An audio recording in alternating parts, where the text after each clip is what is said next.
For the Fanatic, I'm Reid taking you through the midday show. Plenty to get you set for Chiefs and Eagles coming up. We still have a few days. Jeff Mosher said it yesterday, and I agree with the sentiment. It feels like forever since we have seen Eagles football. I understand it's been less than a week, and we went 6-7 months without it. But now that we've had it, I got my fix once. I need some more football in my life, but we'll get to what's going on this weekend coming up in the show. I got a question about Andy Reid. I got a question about Jaylen Carter, Patrick Mahomes, and something Serriani said this week, all coming up in the bottom of the hour to the start of the 11 o'clock hour. But we're starting last night with the Fightins, baby. Back-to-back wins over the Mets. Beat the Mets. Beat the Mets. This team finally stepped up and beat the Mets back-to-back nights. Another fun night down at the ballpark for all you that were there. And, of course, if you were there, you got to see Kyle Schwarber hit his 50th home run of the season. One of the great power displays that we've ever seen in a season for a Philadelphia Philly. And it leads me to a question about where it ranks amongst some of the best individual seasons we've seen in the 21st century for your Philadelphia Phillies. I've got a number of seasons. I'd love to see how people position them, just to rank them out, to list them out as we get to this season. Also, where he sits when you talk about free agent signings in Phillies history. But I want to start first. We'll get to Schwarber in a second. Last night, for the Ranger Suarez side of things, congratulations, sir. You're taking the ball in Game 2 of the NLDS. That has been decided in my mind. I don't need any other questions. No ifs, ands, buts about it. Ranger Suarez, here's the ball. You go take Game 2. It's been an odd season because it started late for him. His first start back on May 4th was horrible. Then after that, he was elite for about 13 starts. Then he had a 5-start stretch in which he was not good again. And then as soon as Wheeler goes down and you lose Wheeler for the season, Ranger Suarez bounces right back and he's got a sub-1 ERA in that time. That's incredible. What he's been able to do over his last 5 starts to bounce back has been really, really impressive after a very impressive start to this season. I'm doing the whole, if you take out the bad stuff, it's been really good. If you take out the bad stuff for him this season, it's been elite for Ranger Suarez. Congratulations. I'm handing you the ball. You're my Game 2 starter. Ranger Suarez, another good performance last night. The offense obviously comes to life last night. Harrison Bader hits leadoff. The Chaos Phillies are an absolute dream. An absolute dream for a guy like me. Obviously, I would prefer everyone be healthy, and that we have a top 4 in the lineup that we're used to, that we see night in, night out. But if you're going to have a 9-game lead in the division, if you're going to be working your way to September with some cushion over that 2nd seed right now, or over that 3rd seed while sitting in the 2nd seed right now, the Chaos Phillies are kind of fun for me. I'm absolutely loving every single day sitting here how can I break out the lineup today? And one of our great listeners, a good friend of mine, Ari, was texting me yesterday, I think Bader's going to hit leadoff. I was like, I don't know. Bader has really benefited from the fact, I feel like more teams throw the ball middle to him than anyone else I've ever seen. I don't understand why teams keep doing it. It would be really dumb. I would just keep pitching him outside. He's trying to pull the ball, but if teams are going to keep doing it, he should keep crushing it. I was like, I think he benefits from being a little bit further down in the lineup. First batter of the game, would it really work for him? Hey, he works out the leadoff spot. Of course he does, because everything's kind of worked for him since he got here. It's been really impressive, and it's really fun for me as an armchair manager to sit there every night and be like, yeah, how would you break down this lineup? Bader batting leadoff? Why not? Let's get weird with it. Let's get weird with this lineup for the next 10 days while you're without Boehm, while you're without Turner. That's been a lot of fun for me to watch just as an armchair manager. And it's a lot of fun when they beat the Mets, and they beat the Mets back-to-back nights now. I can't say that it's totally taken away my fear of the Mets. I would say there's still the House of Horrors feeling about Citi Field. It's been nice to see them beat them at Citizens Bank Park. That's now 4 wins over the Mets in 5 games played against them at Citizens Bank Park this year. Citi Field, I still don't know what the deal is with that, but hey, we know you can beat the Mets. Just don't really want to go back up to New York City and try and do that all over again. But to get to the Kyle Schwarber side of things here, he hits home run number 50 last night. By the way, Tom McCarthy, tremendous job on the call. Then that is 50. I thought he did a great job. They did a great job letting out and letting the moment breathe on the broadcast as he's soaking it in, as the crowd's obviously celebrating. I thought the broadcast did a tremendous job in that moment. And obviously, Kyle Schwarber's had tremendous moments all season long to lead up to that. Becomes the second Philly to hit 50 home runs in a season.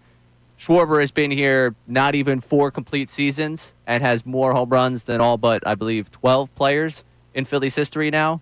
Because last night he hit 181 as a Philly, which moved him past Willie Jones, which is just incredible when you think about it. 4 seasons, and he's already that high on your all-time list for an organization that's been around since 1883. Post-game, Rob Thompson gave him the old cheers, the old celebration of, hey, man, something impressive you've done. And here's Thompson addressing the team after the game. First of all, I want to acknowledge Stein, 500 base hits in the big leagues.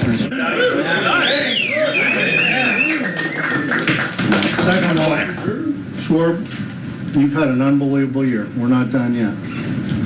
50 homers in a season. You're the 34th person to hit 50 in the history of the game. Congratulations. You've had a hell of a year. You're a gift. It is so funny to hear Rob Thompson curse, because even when he curses, he's subdued. Anyone else getting fired up for a moment probably really leans into dropping that F-bomb. Rob Thompson, nice and subdued, just kind of throws it in there. It's like, oh, yeah, I'll just curse right here in the middle of this sentence. Not like, yeah, man, what a bleeping season. It's like, yeah, man, what a bleeping year. It's so funny to hear him curse because it feels so out of context given the fact that he is so even keel and he doesn't have that energetic jump to him. But he addresses them afterwards. Obviously, you're a gift. What a season. And he has been a gift to this team. When you look at some of the guys they brought in Phillies history free agent-wise, there's a number of names that jump to mind. I always say Bryce Harper feels like the most influential for me because it was a definitive turning point for this organization from basically what felt like it was about to be a more than a decade of nothingness and ended up being a decade of postseason drought. But it allowed you to then, okay, Harper's here. Let's sell something to people. Let's sell something to get guys here. That's a organizational pivot for you from kind of nothingness to there might be a path here to contention. Obviously, there was a path here to contention. Schwarber coming here almost feels like the professionalism in the room jumped to where you could have that competitive window open up. He gets here in 2022. We know what's been since then. He comes in here, kind of becomes the leader. I don't want to say this generation's Jimmy Rollins because the way they lead is different. Rollins was definitely more of an outspoken type, way more in your face with the media, but I think inside that locker room, their role is very similar, where Schwarber is kind of the one that speaks to the group. Schwarber is the one that leads the group. Obviously, different personalities do it different ways, but I think that would be the way I would categorize him with this group, and he's been influential in that way. But we've seen an all-time power surge of the last 4 seasons. One that is, by my measure, the second best in Phillies history. I understand he's had a tremendous season. I don't want to, lie to you with just recency bias. His season this year is still the second best power season that we've seen. 2006 will not be beat with Ryan Howard. Now, if he gets hot at the end of the season, he might get more home runs, but the OPS of that year, the fact that he hit 58 homers, what he meant inside of that lineup to that team, even though that team ends up not making the postseason. 2006 from Howard, still won when it comes to power season. And when it comes to just, I guess, really a season from a power hitter on your team. 2006 for Howard still sits there. 2025 from Schwarber now, I think, is very clearly your number 2 all time. But it got me thinking about the best individual seasons we've seen in the 21st century for the Phillies. And I listed out some of them just getting ready for the show today. And I'm curious, where do you think this lands at 610-632-0975? There's a couple of pitching seasons that definitely pop up on this one. Wheeler, the year he should have been Cy Young, 2021, was just tremendous. Especially for a pitcher in the post-2016 baseball, honestly, the post-2010 baseball was impressive. I go to 2010 for Roy Halladay in terms of an individual season. First year here, Cy Young, obviously we know the postseason no-hitter, perfect game in there. 2006, Ryan Howard, the MVP year, just ungodly, another level. Rollins in 07, the MVP year sticks out. Harper's 21 MVP season. And 2018 Aaron Nola as a year that I know a lot of you won't want to put on this because you don't like Aaron Nola, but if you go back and look at 2018 Aaron Nola for an individual season by a guy, it was tremendous. There's an Utley year we can probably throw in there depending on what Utley year was your favorite. 08 has a good case for it. '07, if he doesn't get hurt, there's a pretty good case for it. I would say Schwarber fits in somewhere there around 5 in the 21st century of like the best individual season for a Philly. The Wheeler and Halladay seasons probably end up over top of his. Howard, I already mentioned, ends up on top of his. And then I think the Rollins '07 season, for the fact that he was also a Gold Glover, for the fact that he had 20, 20, 20, 20 in that season, probably pushes him over the Schwarber season we've seen. So 5 for me. But I'm curious for you at 610-632-0975. How do you rate what you've seen from Kyle Schwarber this season in terms of individual performances in Phillies history for a season? Because it's been absolutely tremendous. We are so, I know Andrew tweeted this out last night, it's just so lucky to watch night in, night out Schwarber hit bombs for this team. And coming up, speaking of how to feel fortunate, over the last 2 days, even though it was inevitable at this point, you feel like they popped the champagne on the season. They've got the NL East in hand. Like they popped the champagne on the regular season goal of winning the division. Back-to-back division titles. It's a rare feat in this organization's history. How do we divvy up credit for that one? And also, based off of a column I saw today in the Inquirer. I'm Reid Dunn, take you through middays right here, 97.5 The Fanatic.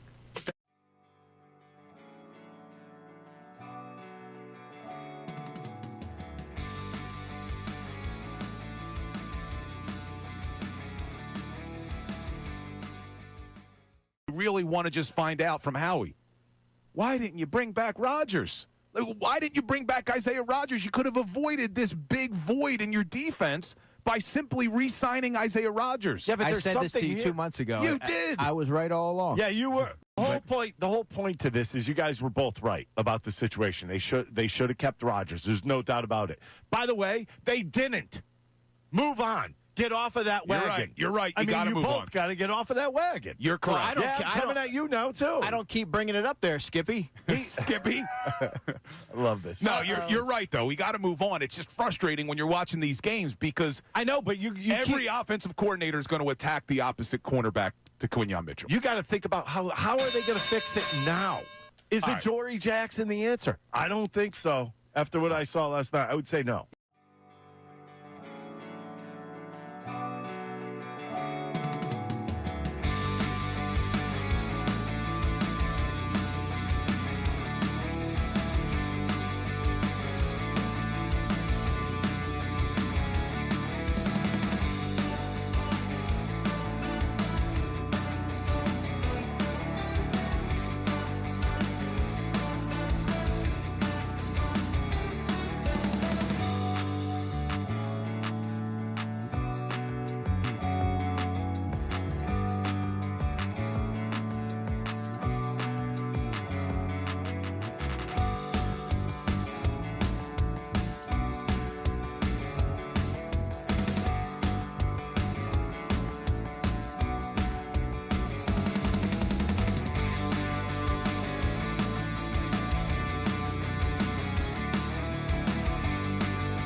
You see how that skews people's opinions of things. You only read the headline. Oh, Yeah. AJ must be upset. He didn't sound upset. He's going to do what he needs to do to He win. sounded like he understood what happened. Exactly. I was there. He wasn't upset. It's the way that it goes. He mentioned I can't control when the ball comes to me, but he talked about the effort and being ready when his number's called, and he always is ready when his number's called. So you see the effort and the toughness manifest in different ways. Sometimes you can't really – he finds ways to affect the game without always having to be ball-centric. But there's going to be games where he's going to get his, and that it could be 8 or 10 receptions in a game.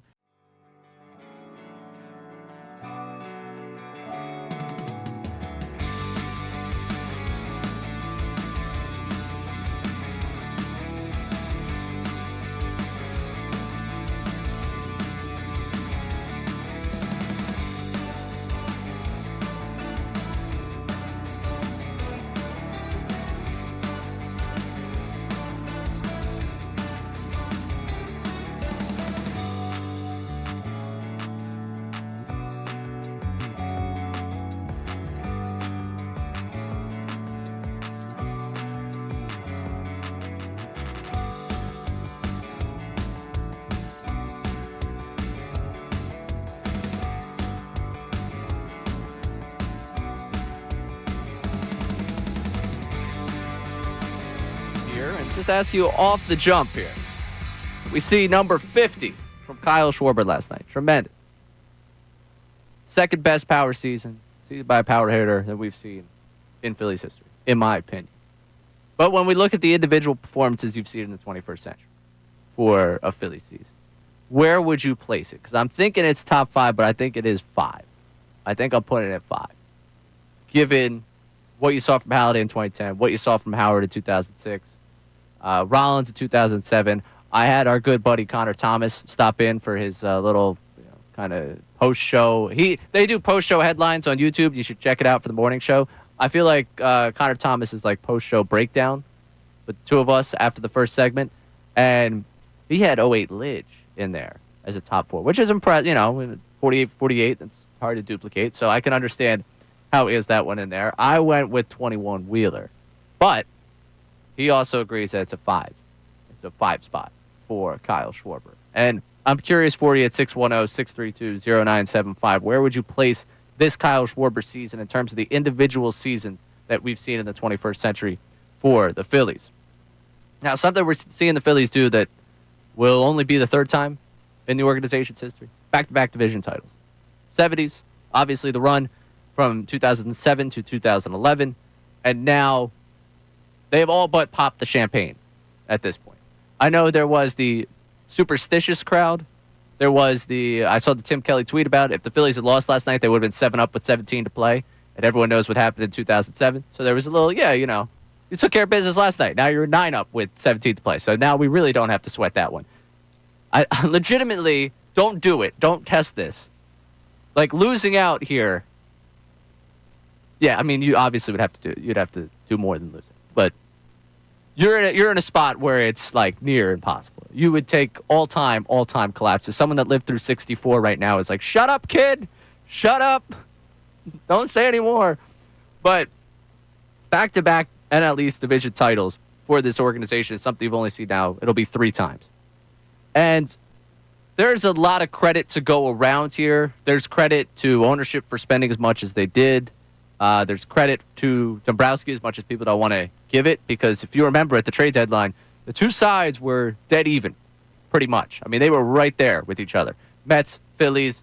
At the time, the number of moves the Mets made, I thought the Mets put themselves in a solid position. I also thought the Phillies did well at the deadline, but now you see the way the last 6 weeks have transpired. You got to tip the cap to Dave Dombrowski for the deadline that's put them in a position to win this division again. Also, Rob Thompson. And there's a story today, a column in the Inquirer today from David Murphy saying Rob Thompson's outfield wizardry makes him the National League Manager of the Year favorite. That's the headline for it. It goes through basically why what he's done this season puts him in a place to potentially win Manager of the Year. He won't, okay? That I think, to me, that is all but wrapped up. You look at how much the Brewers have spent, and you look at just the job that Pat Murphy has done there. I think Pat Murphy, congrats again. You will be the Manager of the Year one more time. I don't think that Rob Thompson has a chance in Manager of the Year conversation, to be honest. Unless the Brewers go through some epic collapse that we see at the end of the season here, the Cubs overtake them, win the division, I think that this one signed, sealed, delivered to Milwaukee. And congrats to Pat Murphy.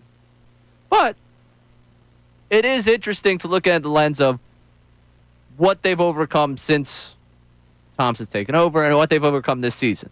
Another absence from Harper. Another absence from Bohm this season. Now you're dealing with the absence of Turner. You had the absence of Nola. And honestly, with the way he pitched most of the season, maybe that helped you. But if you went into the season and told you that Nola was going to be gone and that was going to be for an extended period of time, probably a little bit worrisome there. You had now a time without Zach Wheeler down the stretch here. You had a bullpen through the first 4 months of the season where who is the most reliable guy, and also one guy was suspended 80 games that you thought would be amongst your most reliable arms. And yet, they're going to finish probably with the second best record, at least in the National League, if not in baseball. It's an impressive job for him. And it's been an impressive job since he's taken over. You could say, yeah, the payroll's high. This is the results that you should deliver. But a lot of teams spend, and those teams that spend right now are looking up at the Phillies in the standings. Right now, I'm going to tell you in the 11 o'clock hour, we're going to get into a world where could the Mets collapse past a postseason spot? could they end up falling out of the postseason? Not likely. More likely to do that than come anywhere close to win this division, and look how much money they're spending. The Dodgers, could they end up not winning the West? Yet they've spent all that money. Like, I think it is very interesting to look at the job that Thompson's done and the amount of credit that he deserves. The players go out there, play. The role of the manager in modern-day baseball has obviously dwindled. There's credit for him. There's credit to be doled out, I think, certainly to what you've seen from Kyle Schwarber, why he would get MVP consideration, Trey Turner, why he would get MVP consideration. But back-to-back division titles. Not many guys in Phillies history could say they've managed back-to-back division titles, and not many guys could say they've had the second most wins in all of baseball, again, regular season. But sustained success in this sport, you got to get yourself to October. And it's impressive to see them do it again. So when you look at who's most deserving for credit for this sustained success for the back-to-back division titles, I'm curious, where do you land on that at 610-632-0975? Coming up, we will get your reactions because I see people want to chime in on the Schwarber conversation. We also got to get into the news of the day in the football world yesterday. Finally, it only took, 36 hours longer than we thought? Maybe a little bit less than that, but I planned on reacting Monday to the Jaylen Carter news. Then I was like, I will absolutely react Tuesday to the Jaylen Carter news. Well, it's Wednesday, and I finally get my chance to react to it. Took you a lot of time. You better come up with something really unique as your answer. No, you gave us the exact answer we looked for on Monday. I'm Reid done. Take you to the Midday Show here on 97.5 The Fanatic. Now on 97.5 The Fanatic Sports Update. I'm Austin Jones with your Fanatic Sports Update. Last night, Kyle Schwarber made history as he hit his 50th home run on the season. He becomes the second Philly in franchise history to hit 50 home runs. Ryan Howard is the first as he hit 58 back in 06. Schwarber has 17 games to try to break Howard's franchise record. In regards to the game, the Phillies beat the Mets 9-3 and took a 2-0 series lead in the 4-game series. Tonight, Christopher Sanchez will look to win this series as he's on the mound. The first pitch is set for 6:45. Yesterday, the NFL announced that the Eagles' defensive tackle Jaylen Carter will not miss any future games in regards to him spitting on quarterback Dak Prescott. Since Carter was ejected before playing a single snap, the NFL ruled that his ejection will serve as a one-game suspension. Carter will have to forfeit his Week 1 game check, but he'll be able to play against the Chiefs. Head coach Nick Serriani will speak to the media today at 12:10. We'll carry that presser right here on Middays. And today at 1:15, Tampa head coach Casey Keeler will join the show as they prepare to take on number 13 Oklahoma this weekend at the Link.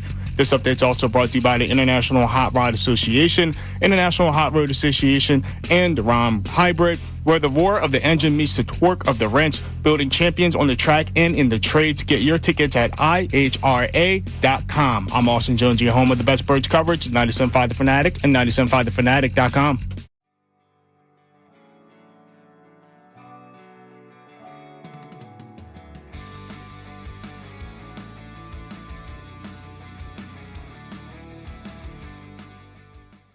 Really want to just find out from Howie. Why didn't you bring back Rodgers? Why didn't you bring back Isaiah Rodgers? You could have avoided this big void in your defense by simply re-signing Isaiah Rodgers. Yeah, but I there's said this to something you here. 2 months ago. You did. I was right all along. Yeah, you were. The whole point to this is you guys were both right about the situation. They should have kept Rodgers. There's no doubt about it. By the way, they didn't. Move on. Get off of that wagon. You're right. I You mean, got to you move on. both got to get off of that wagon. You're correct. Well, I'm coming at you now too. I don't keep bringing it up there, Skippy. Skippy. I love this. No, you're right, though. We got to move on. It's just frustrating when you're watching these games because I know, but you every offensive coordinator is going to attack the opposite cornerback to Quinyon Mitchell. You got to think about how are they going to fix it now? Is All it right. Jory Jackson the answer? I don't think so. After what I saw last night, I would say no.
You see how that skews people's opinions of things. You only read the headline. Oh, Yeah. AJ must be upset. He didn't sound upset.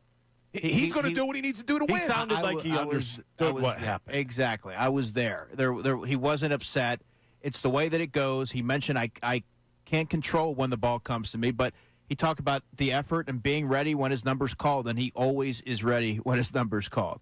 So you see the effort and the toughness manifest in different ways. Sometimes you can't really – he finds ways to affect the game without always having to be ball-centric. But there's going to be games where he's going to get his, and that it could be 8 or 10 receptions in a game.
Really, Welcome back into the Midday Show here on 97.5 The Fanatic. I'm Ray Dunn taking you through it. Austin Jones producing the program today, opening up with just a tremendous moment of, like, where are you?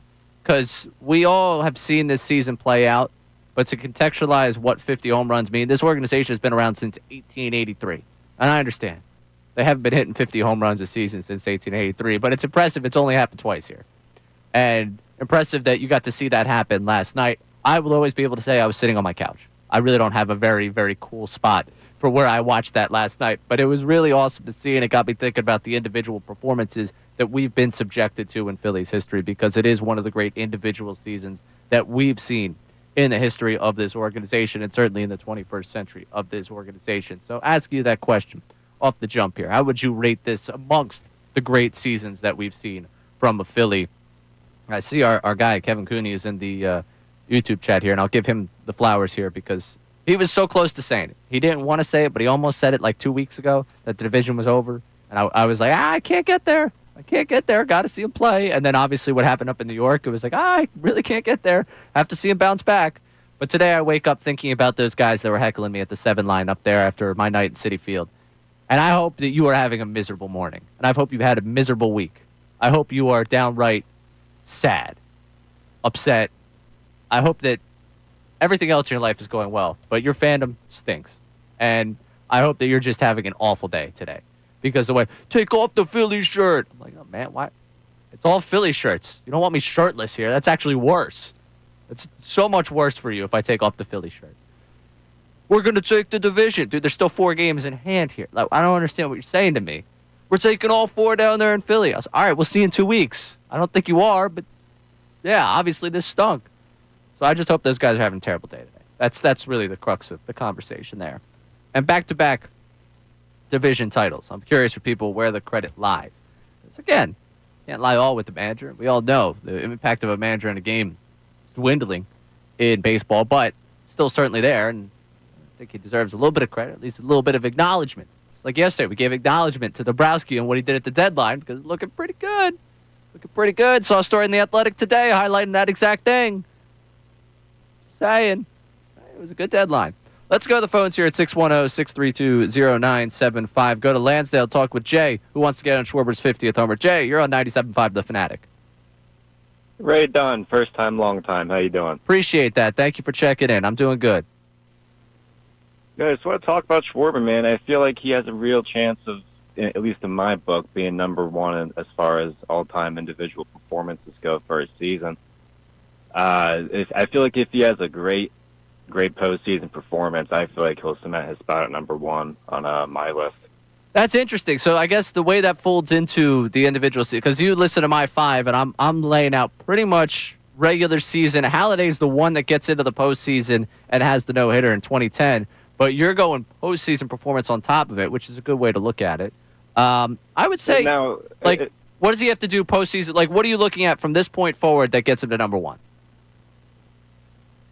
I mean, they have to, get the job done, win the World Series. I feel like, if he has a great NLDS, assuming we, get that first round bye, if he has a great NLDS and we get bounced after that, I don't think that'll quite do it for me. I think we have to get to the, the ultimate goal, which is the World Series.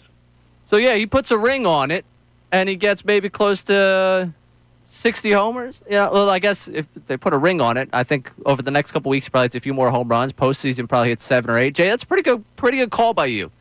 That could be a way to take your way up the list here, which I'm trying to go through the different seasons. Maybe 2022, Schwarber ends up underrated by Jay's metrics there.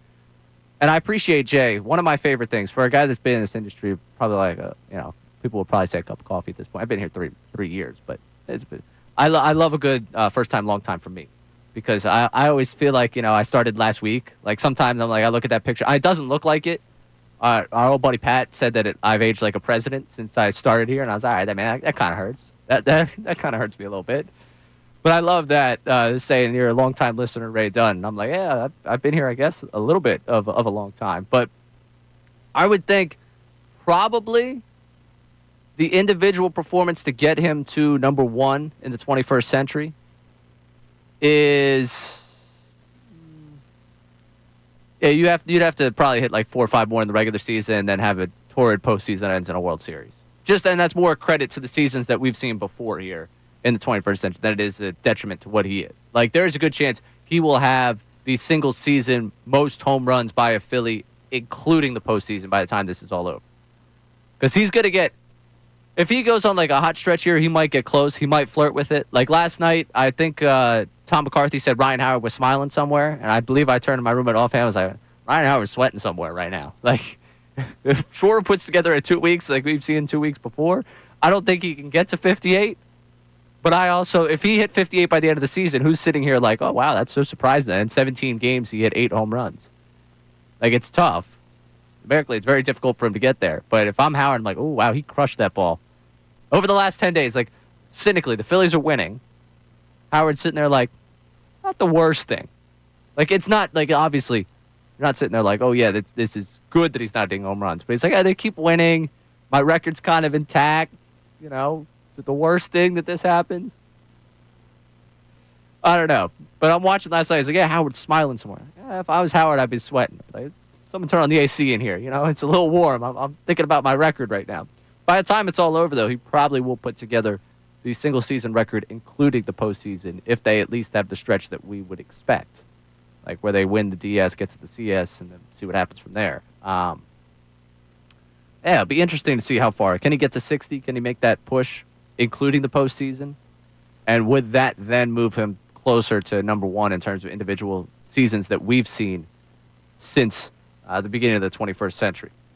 We'll continue that conversation. You can get in on that one at 610-632-0975. Coming up, I mentioned, I spent how much time Monday and yesterday theorizing what's going to happen, why should what happen. We reacted to that whole, it's the Florida kid's fault that we might see a suspension for Jaylen Carter. He technically was suspended. It just was the game that he already missed because he didn't play a single snap. Shout out the NFL for that ruling. Now, take this to the next step. What are they going to be watching in the NFL with Jaylen Carter? And how does this week's opponent impact what we're watching with Jaylen Carter? Because there is a grade A Hall of Fame flopper on the other side of this matchup. How do you manage that with a guy that already will have eyes on him? I'm Ray Dunn. Take it to the Midday Show here on 97.5 The Fanatic. Do you feel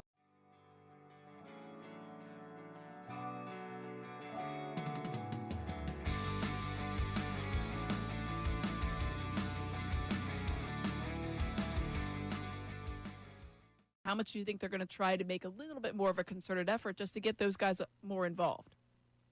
I remember a couple years ago in the opener against Detroit, I think it was, where Devontae Smith, he didn't come away with any catches. Yeah, and a single then next catch. week, I remember that. And then they went crazy. Yeah, and the remember next that? Week, they just fed him. They just fed him right after You're that. right, and I think that you're going to see some of that. I just got done rewatching that game from last night, and there were opportunities for Brown here and there, but I think that the Dallas did a nice job of, and Serriani spoke to this after the game, of matching some of the routes. And so there was a couple times where you would have, like there's one instance I'm thinking of in particular where A.J. Brown's running a curl route, and the safety drops at his depth to take that away, and then Hurts ends up hitting Dallas Goedert underneath. And there was just a lot of that sort of going on. The passing game, maybe it wasn't as spectacular as you would hope. I think that Hurts's comments post-game were kind of telling when I asked him about how the operation went with him and Kevin Patullo, and he was mostly glowing about it, but said, sometimes you don't want to be reactive. You want to be a little bit more proactive. So I think it's, maybe getting a little bit more on the aggressive side from a passing standpoint might be something that they talk about moving forward. A.J. Brown, obviously, a really big part of that. So I think before long we'll see Brown get going. Yeah.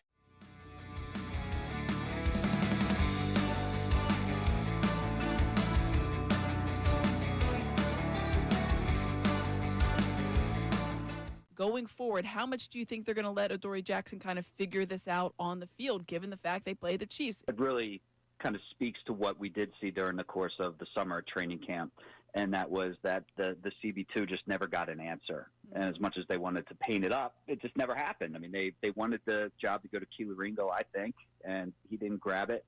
And then Adoree Jackson was the best out of those options, but it's not like he really distinguished himself over the course of those training camp practices or in the preseason. And you saw that Dallas picked on him.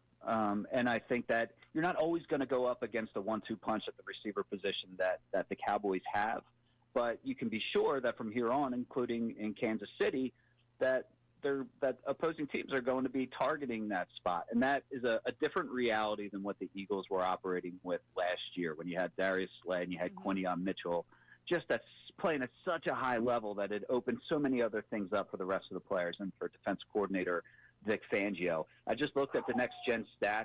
Adoree Jackson, according to them, allowed 5 receptions for 103 yards on 7 targets, had 2 missed tackles, and, of course, the pass interference right in the end zone there. So it was not a good night for him. And I kind of felt like Jacorian Bennett in the limited snaps, at least from where I was standing, it felt a little bit more controlled when he was in the game.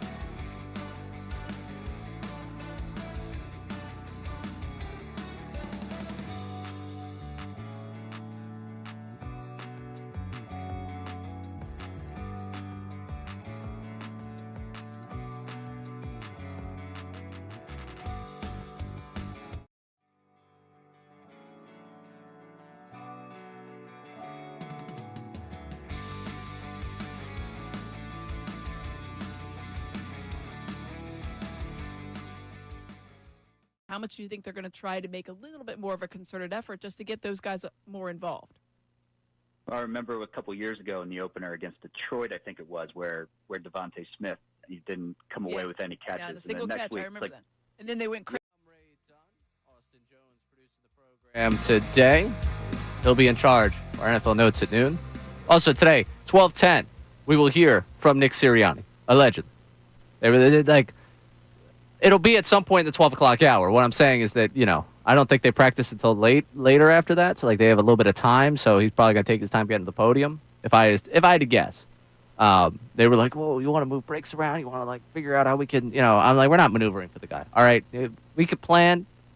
You know how the old saying goes, man plans, God laughs? Radio plans, and Sirianni laughs. So at some point in the 12 o'clock hour, he will meet with the media, and we'll carry that live for you here on The Fanatic. Also at 1:15, speaking of coaches, Talking to Casey Keeler, your Temple Owls. 2-0 Temple Owls. Oklahoma at home this weekend. So I'm looking forward to that. I'll be there. Salciunas and I making our plans to hang out before that. I'm looking forward to that. Should be a great time down in South Philadelphia on Saturday. We'll talk to Casey Keeler coming up at 1:15. Now, getting to the Eagles, and the team that won in South Philadelphia Thursday night before that Temple game on Saturday. They have the Chiefs this weekend. Obviously, that game Thursday night, the big headline, Jaylen Carter spitting on Dak Prescott. Got himself ejected. Would he be suspended? The answer, no. And I got a text from Jeff Mosher, who we had on in the 1 o'clock hour yesterday, like, wow, Commissioner agrees with me. If you forget what Mosher had to say about the Jaylen Carter incident, take a listen to what Jeff said to us yesterday right here on the Midday Show. For cases like this, when you get ejected from a game, you pay the price. That is your penalty. The crime was spitting. The punishment was you don't get to play in the game. And then you can let the team handle it from there. If the team wants to impose a fine or sit him for a half of a game, let the team. So, but me personally, I think spitting is about as reprehensible as it can be when you spit in somebody's face or eye or anything like that. So I would certainly probably place a phone call over to Jaylen Carter and let him know that, he was ejected from the game and he is on watch for his behavior going forward. But I probably wouldn't do anything further than that, other than maybe a fine, a big fine. Big fine it was. $57,000 and $222. Don't forget that 222. All right, that 222 is important there. So $57,222. That's the fine. Like Mosher said, you got ejected. That's what happens. You got ejected. You didn't play at all in that game. That's your suspension. That's what the NFL decided. It makes sense. We move on. We're on to Kansas City. Now, in being on to Kansas City and the idea that Jeff lays out there that you're going to have eyes on you, it brings into question the NFL's golden boy, poster child, most protected resource, and that is Patrick Mahomes' arm, despite what Patrick Mahomes' legs might try to do to it. They will protect Patrick Mahomes to no end. I remember, just like you remember, all the conversations about Tom Brady, the officiating, if you hit Brady, what'll happen? They found a new poster child. Deservedly so. Mahomes rocks. He's really good at the football thing. It's been a lot of fun to watch him over the last couple of years. I understand that they've hit the point where you're tired of them and a lot of people hate them. When Mahomes got it going good, it's fun to watch. Even as much of a hater as I could be. And we'll get to that in the 11 o'clock hour. It's important that conversation with Jaylen Carter, regardless of who it comes from, because I know Sean and I yesterday had the back and forth, or Fangio said he didn't really speak to him. I don't buy that for a second. Sirianni's conversation with him was definitely longer because that's Sirianni's nature. I'm sure Howie Roseman had a conversation with him. I'm sure Clint Hurt had a conversation with him. I wouldn't be surprised if Fangio was just like, a minute. Like, hey, man, figure it out. Honestly, he might have hit him with a, hey, man, figure it out. That might be enough to hear from Fangio for you to be like, all right, yeah, that's him holding discipline. But that incident now does put eyes on Carter and the NFL and what he does going forward. I know we all have memories of the big hit on Mahomes, two hands going towards that face, and hey, nothing. There was no laundry on the field, so it all was legal at the time. But it's important to acknowledge that this past week, Jaylen Carter has put the league on notice for what he's doing. And the league is always on notice to protect one Patrick Mahomes. Fangio was asked at his presser yesterday about how you deal with Mahomes, especially in lieu of the fact that Mahomes pretty much lowered the shoulder on a defender going to the sideline when that defender knows if he hits Mahomes going to the sideline, he's going to end up with a penalty. Take a listen to how Fangio addressed that. Always be aware when you're near the sideline for all those points you just brought up. One, quarterback flopping, going out of bounds. Two, the quarterback lowering his shoulder and try and get the last piece of business in there. So you got to play with good bent knees and be ready for anything that happens. But, Mahomes is the ultimate competitor, and it doesn't surprise me to see him do that. And I love it at the end there. He gives Mahomes credit for it. It's a competitor. Listen, if you can bend the rules to make it work for you, all right. Like if Mahomes was the Eagles quarterback, we'd be sitting here like they should not be throwing any penalties for the hits that he takes. Of course, we'd be sitting here like, all right, another 15, move the chains. I'd be sitting there at the link, pointing forward, first down. That's right. As soon as he gets up, give me that first down. I understand it. It's perspective. We're on the other side of it, so it stinks. You're upset about it. You're on the Kansas City side of things. You're like, that's right. Protect my quarterback. Take care of that man. He deserves it. He's a star. Superstar treatment's real. Move that first down. But for Jaylen Carter, it's important to realize, one, the eyes that are on you now, and two, going into a matchup with Mahomes, how many more eyes are on Mahomes and protecting Patrick Mahomes than what we've seen before? There is going to be a considerable amount of pressure for Carter to be near perfect in pretty much everything he does with regards to sportsmanship and anything that could come off as unsportsmanlike. He just happens to be facing the quarterback that I feel like I see the most penalty flags for unsportsmanlike penalties for hitting him. I don't know that to be a fact. It feels like a fact. It feels real. The fact that it had to be asked at Fangio's presser about how you will handle the awareness of what Mahomes does to draw penalties. I believe even whoever asked it said that Mahomes sometimes acts like he gets shot. That was the exact verbatim way that the reporter phrased it to Vic Fangio. Carter has to realize the two factors colliding here, don't get yourself penalized, and so help me, don't end up with you being suspended for conference games. You have the Rams and the Buccaneers after this. I know there's back and forth yesterday, Fangio, and I believe it was Jeff McClain talking about the question they talked about last week with the nastiness he can play with and whether he needs that level of nastiness to play with to be a competitor at that level and to excel at the level that he needs to. Fangio kind of took exception to the word nasty. The back and forth ensued between the two of them last week. Yesterday, Fangio felt he was vindicated, that he doesn't need to be nasty, he just needs to play his game. Whatever it is, Carter has to keep a level of focus that was not there at the start of that game to ensure that, one, he's effective in this game, and two, he's there for the games down the line. Because there is nothing this league loves more than to protect its star quarterback. And Mahomes has benefited from that greatly. That concerns me going into this week. Coming up, on the other side, it's Andy Reid. Andy Reid, obviously former coach of the Eagles. I saw my guy Seamus Clancy with a story on Bleeding Green Nation about how much credit Reid deserves, the legacy of Reid. It's always good to revisit it during Chiefs Week. We'll get to that coming up next. I'm Ray Dunn, taking you through middays here on 97.5 The Fanatic. Now on 97.5 The Fanatic Sports Update. I'm Austin Jones with your Fanatic Sports Update. Last night, Kyle Schwarber made history as he hit his 50th home run on the season. He becomes the second Philly in franchise history to do so, behind Ryan Howard, who hit 58 back in 2006. Schwarber has 17 games to try to break Howard's record. In regards to the game, the Phillies beat the Mets 9-3, took a 2-0 series lead in the four-game series. Tonight, Christopher Sanchez is on the mound and looks to win the series for the Titans as the first pitch is set for 6:45. Yesterday, the NFL announced that Eagles defensive tackle Jaylen Carter will not miss any future games in regards to him spitting on Dak Prescott. Since Carter was ejected before playing a single snap, the NFL ruled that his ejection will serve as a one-game suspension, and Carter will have to forfeit his Week 1 game check, but he'll be able to play against the Chiefs. Head coach Nick Serriani will speak to the media today around 12:10. We'll carry that pressure right here.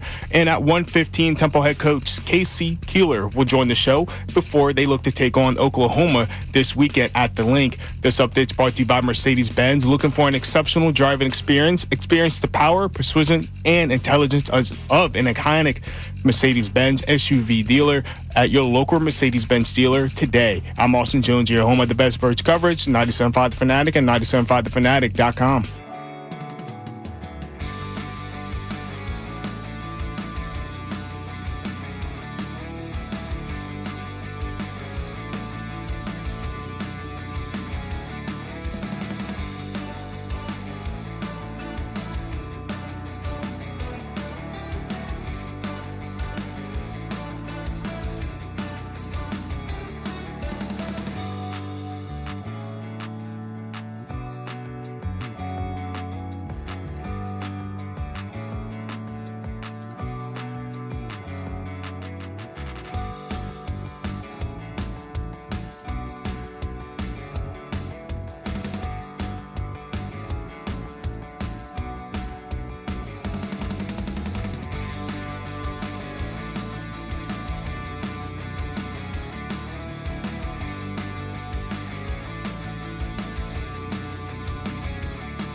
Philly fans, you are the best sports fans in the world. You're not stupid, so why should you have to hear outlandish takes that make you shake your head? You shouldn't. That's why Unfiltered is the show for you. Each afternoon from 2 to 6, we only bring you honest opinions and analysis. We may not agree all the time, but what you hear is what we genuinely believe. It's not some rage bait to try to spark conversation. So make the switch to Unfiltered with me, Bill Colarulo, my man Ricky Bo, and Silvana Kelleher. Every weekday at 2 p.m. right here on 97.5 The Fanatic and 97.5thefanatic.com.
Philly fans, you are the best sports fans in the world. You're not stupid, so why should you have to hear outlandish takes that make you shake your head? You shouldn't. That's why Unfiltered is the show for you. Each afternoon from 2 to 6, we only bring you honest opinions and analysis. We may not agree all the time, but what you hear is what we genuinely believe. Business Studio, powering possibilities. I'm Ray Dunn, taking you through the midday show. Austin Jones producing the program. Opened up with the Phillies conversation. How would you rate the individual season that you've seen from Kyle Schwarber? I saw we got someone tweeting at me earlier. Don't forget about that Steve Carlton 27-win season. I did not forget about that in terms of the individual performance. I asked 21st century. The 27-win season, when the team was that bad, probably the single most impressive season that ever happened in Phillies history. I think I'm not going out too far on a limb saying that. So I want to see the person that's like, you forgot about this Grover Cleveland Alexander. You're not using your time machine to go back and watch some of those games, Roy, that you told me about during the break? I don't have any real good Grover Cleveland Alexander film. So unfortunately, I can't really go back and tell you about the games that he played. But, I mean, he had 2 seasons with an 11B WAR for the Phillies, where he pitched close to 400 innings. I mean, at some point, you got to question just what you're watching. Like, he had 3 straight 30-win seasons for the Phillies. Helped them win a pennant in 2015.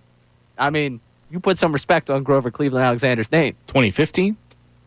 Sorry, 1915. 1915. Whew. If he was still alive in 2015, it might have been a wild story. Austin, good to have you here producing the program today. You'll have the NFL Notes at noon coming up at noon. Also, A1 at 1 o'clock. Looking forward to that. But we just talked about Jaylen Carter and just putting on notice the fact that, okay, you're coming off of an unsportsmanlike moment that ended up having you ejected, and you were also about to go against the quarterback that seems to draw the most in terms of unsportsmanlike penalties in the NFL. Those two things colliding, you have to realize the eyes that will be on you this week in the NFL. But FedEx Ed wanted to jump in with us talking Carter. FedEx Ed, you're on 97.5 The Fanatic. Hey, I think the eye should be on him every week. I never seen anything like that. I've been watching the Eagles since the 60s. I've never seen any player spit on another player. Well, yeah, I mean, at this point, going the rest of the season, the eyes are going to be on him for everyone to hear. I mean, we're going to be watching, obviously, very closely with everything that he does, but I think beyond that, the NFL, they're going to be like, hey, man, remember when we didn't suspend you for that Chiefs game? You better behave beyond here. I think the fine was sufficient. Yeah. I think that was I would have suspended him for a couple games, but that's just me. Why is that? Yeah. Huh? Why is that? I just think it was a serious enough offense to warrant a couple game suspension. So, I understand. like I think the precedent wasn't there, though. Like, when you go back through the history of the NFL and there's been incidents where there's been spitting, it's been pretty much just fines doled out there. Yeah. Anyway, he was a problem coming out of college, as I recall. I think they were concerned about that when they drafted him. Well, yeah. I mean, there's a reason he dropped to where he did. A guy of his talent should have been there when the Eagles picked. So I understand that. Yeah. Yeah, he better grow up. Yeah, he has all I to. gotta- Then I appreciate the call. FedEx said, like, that's. I think Vic Fangio said as much. I think Ed and Vic Fangio are both right there with one another. Yesterday, and we'll play it for you probably sometime in the show today. Fangio basically said that, where at some point actions do more than words here. Like, you got to put into your actions you growing up, and for what you saw in that Cowboys game, yeah. The actions will speak louder than words in this one. Oh, he was handed, I mean, that was as a guy that plays softball, that was a softball toss. That was a slow pitch softball down the middle of the plate for him to give a PR answer about how Jaylen Carter's grown as a leader. You just haven't seen it behind the scenes. That was the easiest. He could have knocked that thing out of the park with the, hey, yeah, I have seen Jaylen Carter behind the scenes grow up. I have seen him grow into a leadership role here. He didn't say that.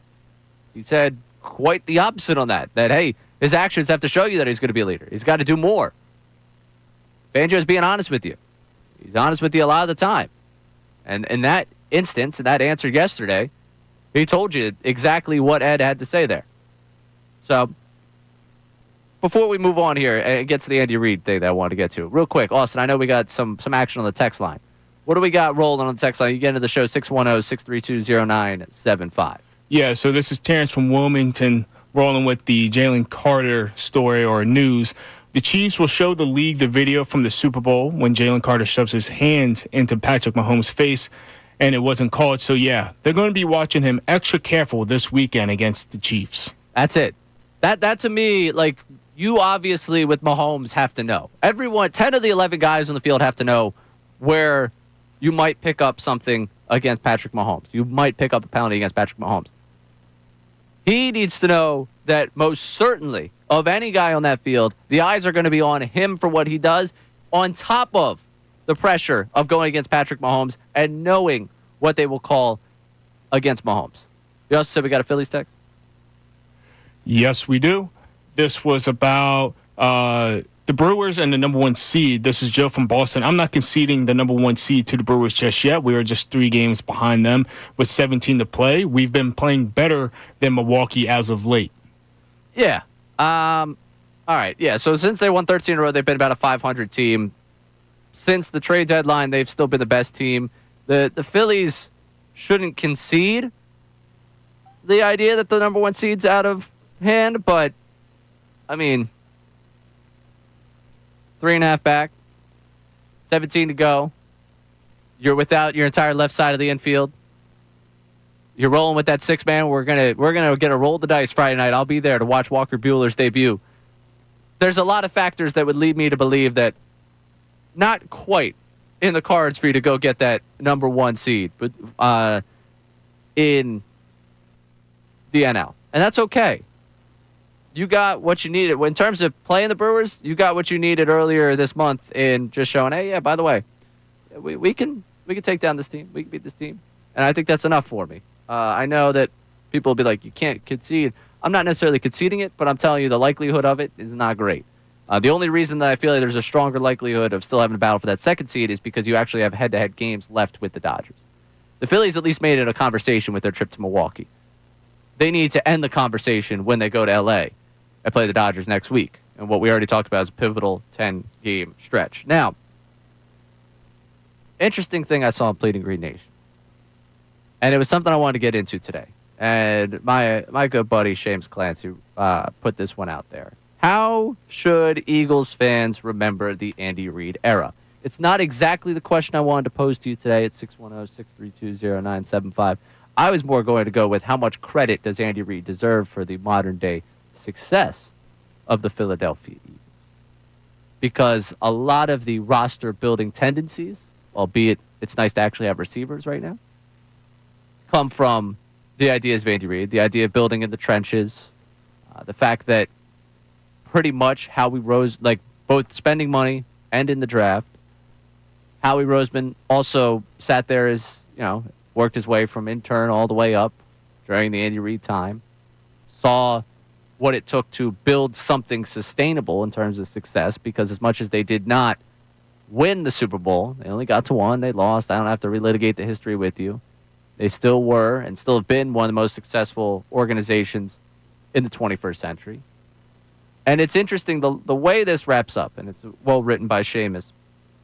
When the Eagles face Reid in Kansas City for a Super Bowl rematch this Sunday, I'll think of him as a guy whose best days put me on the path to being obsessed with the Eagles, and who, on his worst days as a coach, helped morph me into the crazed weirdo when it comes to sports. I guess we can call it a wash. I will not take away your criticisms of Andy Reid.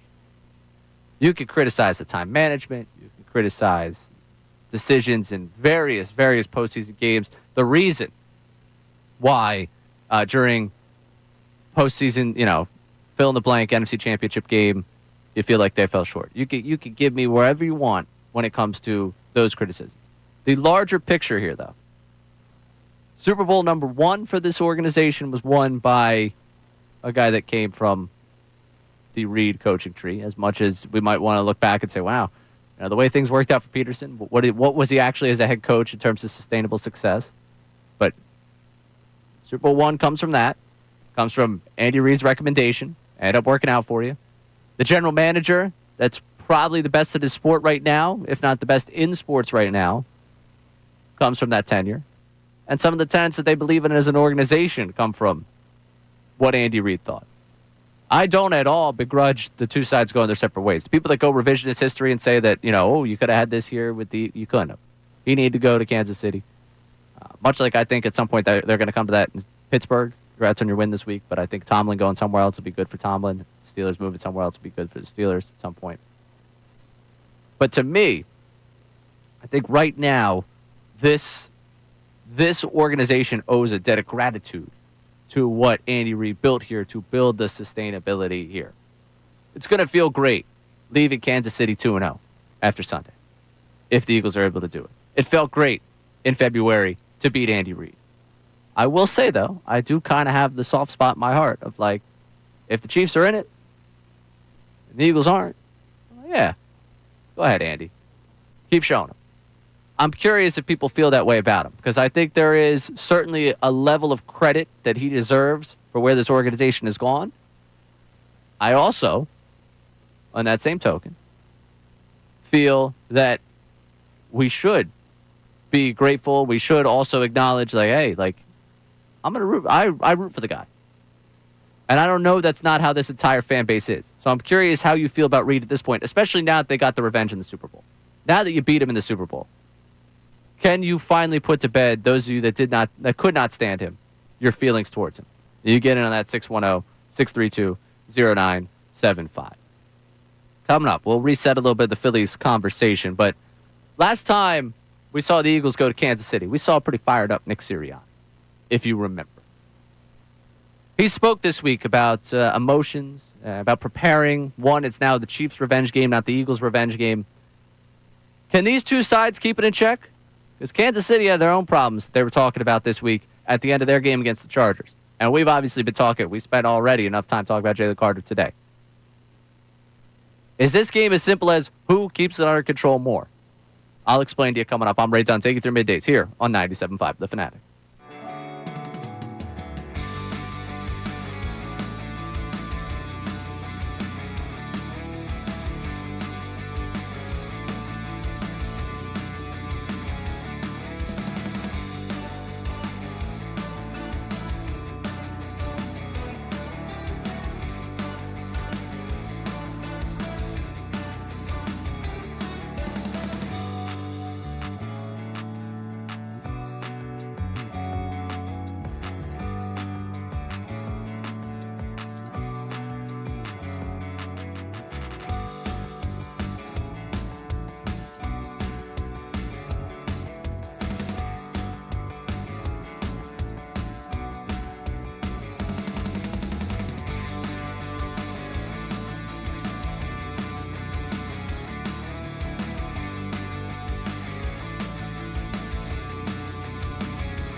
Philly fans, you are the best sports fans in the world. You're not stupid, so why should you have to hear outlandish takes that make you shake your head? You shouldn't. That's why Unfiltered is the show for you. Each afternoon from 2 to 6, we only bring you honest opinions and analysis. We may not agree all the time, but what you hear is what we genuinely believe. It's not some rage bait to try to spark conversation. So make the switch to Unfiltered with me, Bill Colarulo, my man Ricky Bo, and Silvana Keller. Every weekday at 2 p.m. right here on 97.5 The Fanatic and 97.5thefanatic.com.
Philly fans, you are the best sports fans in the world. You're not stupid, so why should you have to hear outlandish takes that make you shake your head? You shouldn't. That's why Unfiltered is the show for you. Each afternoon from 2 to 6, we only bring you honest opinions and analysis. We may not agree all the time, but what you hear is what we genuinely believe. It's not some rage bait to try to spark conversation. So make the switch to Unfiltered with me, Bill Colarulo, my man Ricky Bo, and Silvana Keller. Every weekday at 2 p.m. right here on 97.5 The Fanatic. I'm Ray John taking you through the show. Coming up in the 12 o'clock hour, at some point, Nick Serriani will speak to the media. Scheduled for 12:10. I'm telling you the scheduled time, okay? And there was nothing more said there, okay? Why are you going after our Super Bowl winning head coach? I'm not. I'm just telling you when he's supposed to speak. Not a big fan of tardiness. That's all it is. We're going to play you something Sirianni said earlier this week when he met with the media on Monday during his cousin's show. During Bill Colarulo's show. It talked about the preparation for Kansas City, and as it relates to emotion, I want to get to that. But we did open the show today talking about Kyle Schwarber, talking about the Phillies, and the most impressive individual seasons you get on that 610-632-0975. And I spent the last segment getting into a little bit of Andy Reid and just the credit he deserved. And I wanted to get into that a little bit today. And then, funny enough, I go on Bleeding Green Nation today. I see Seamus Clancy writing about it. And I again, love the closing line here. When the Eagles face Reid in Kansas City for a Super Bowl rematch this Sunday, I'll think of him as the guy whose best days put me on the path to being obsessed with the Eagles and who, on his worst days as a coach, helped morph me into a crazed weirdo when it comes to sports. I guess we can call it a wash. Because there will always be the conflicted feeling of they should have won one, at least, with that group. And some of his shortcomings do contribute to that. It was time for a change when they made a change, and I'm fine with that. I know our YouTube chat was talking about that, where everyone was pretty much like, yeah, I hate that. Anyone that says that nationally was not enough tapped into Philadelphia to understand what was happening in Philadelphia. That wasn't tapped into the Eagles organization up. You just look at, ooh, guy was there, guy is now here, guy's succeeding here, probably could have done it there. I think that's a very, very, I don't want to say simpleton mindset, but I think it's a very simple way to look at what was a very complex situation that just needs context. And I think our YouTube chat kind of agrees with that one too. And most people, it seems like now at least, have fond memories. I'm curious if the Super Bowl victory over Reid has finally won over the last of the Reid detractors around here. where like you can finally be like, all right, we beat him, move on. You know, it is what it is, kind of. Like, all right, you didn't win one with you, even if you didn't like the guy. Now you finally beat him in the Super Bowl. You didn't just beat him; you crushed him in the Super Bowl. I mean, you won that game 40-6, despite what the record showed. Like, you dominated in that Super Bowl. Are you able to finally put to bed your feelings with the guy? Because at this point, you've beaten him in a Super Bowl.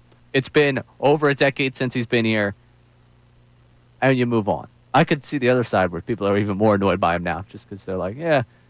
We showed him. We didn't need him anyways. I'm just curious for you with Reid at 610-632-0975. Now to the current head coach here at Philadelphia. Nick Serriani talked about how they're approaching Kansas City this week. And it's interesting. At the end of that game, Chris Jones and someone else on that defense, I forget who it is at this moment, went back and forth, yelling at each other.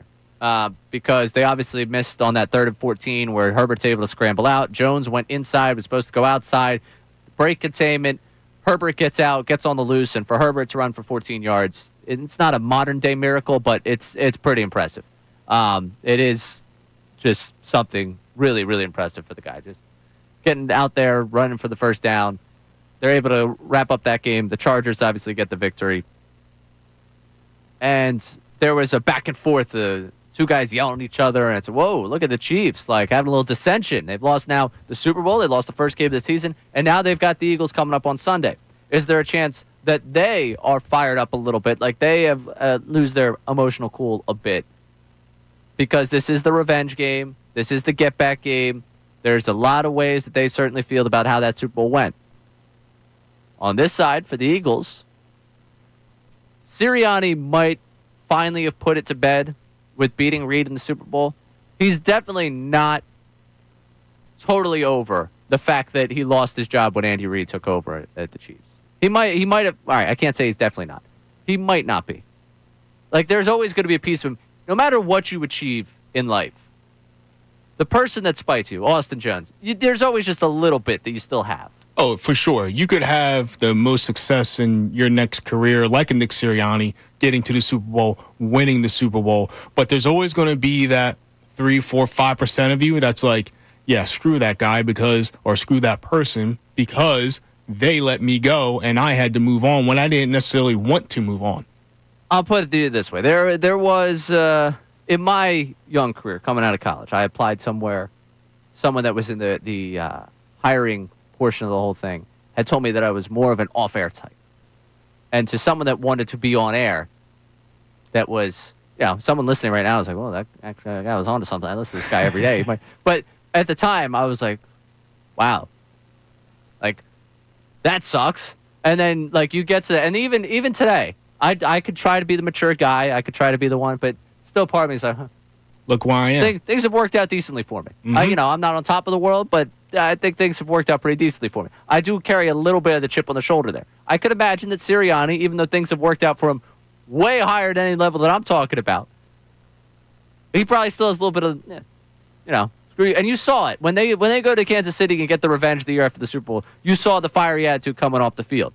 So both these teams have reason for a little bit of emotion on either side. The Eagles obviously looked just undisciplined in the first game of the season with the number of penalties and obviously the Jaylen Carter incident.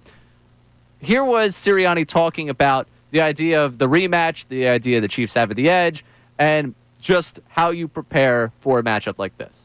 I think there's a lot of things that can distract you from just putting your head down and working every single day. And I think if you let yourself get involved in too many of the things there, then you're not focused on what you need to do. And so we don't think too much about that as far as that goes. We know we're playing a really good opponent with a really good head coach and a really good quarterback. Andy's one of the best coaches. Coach Reid, is one of the best coaches ever to coach this game. So I know they're doing the things that they need to do to be ready, and we need to do the same thing. It's about our habits. It's about our focus. You get caught up in that too much, like some of that stuff kind of fizzles out early on.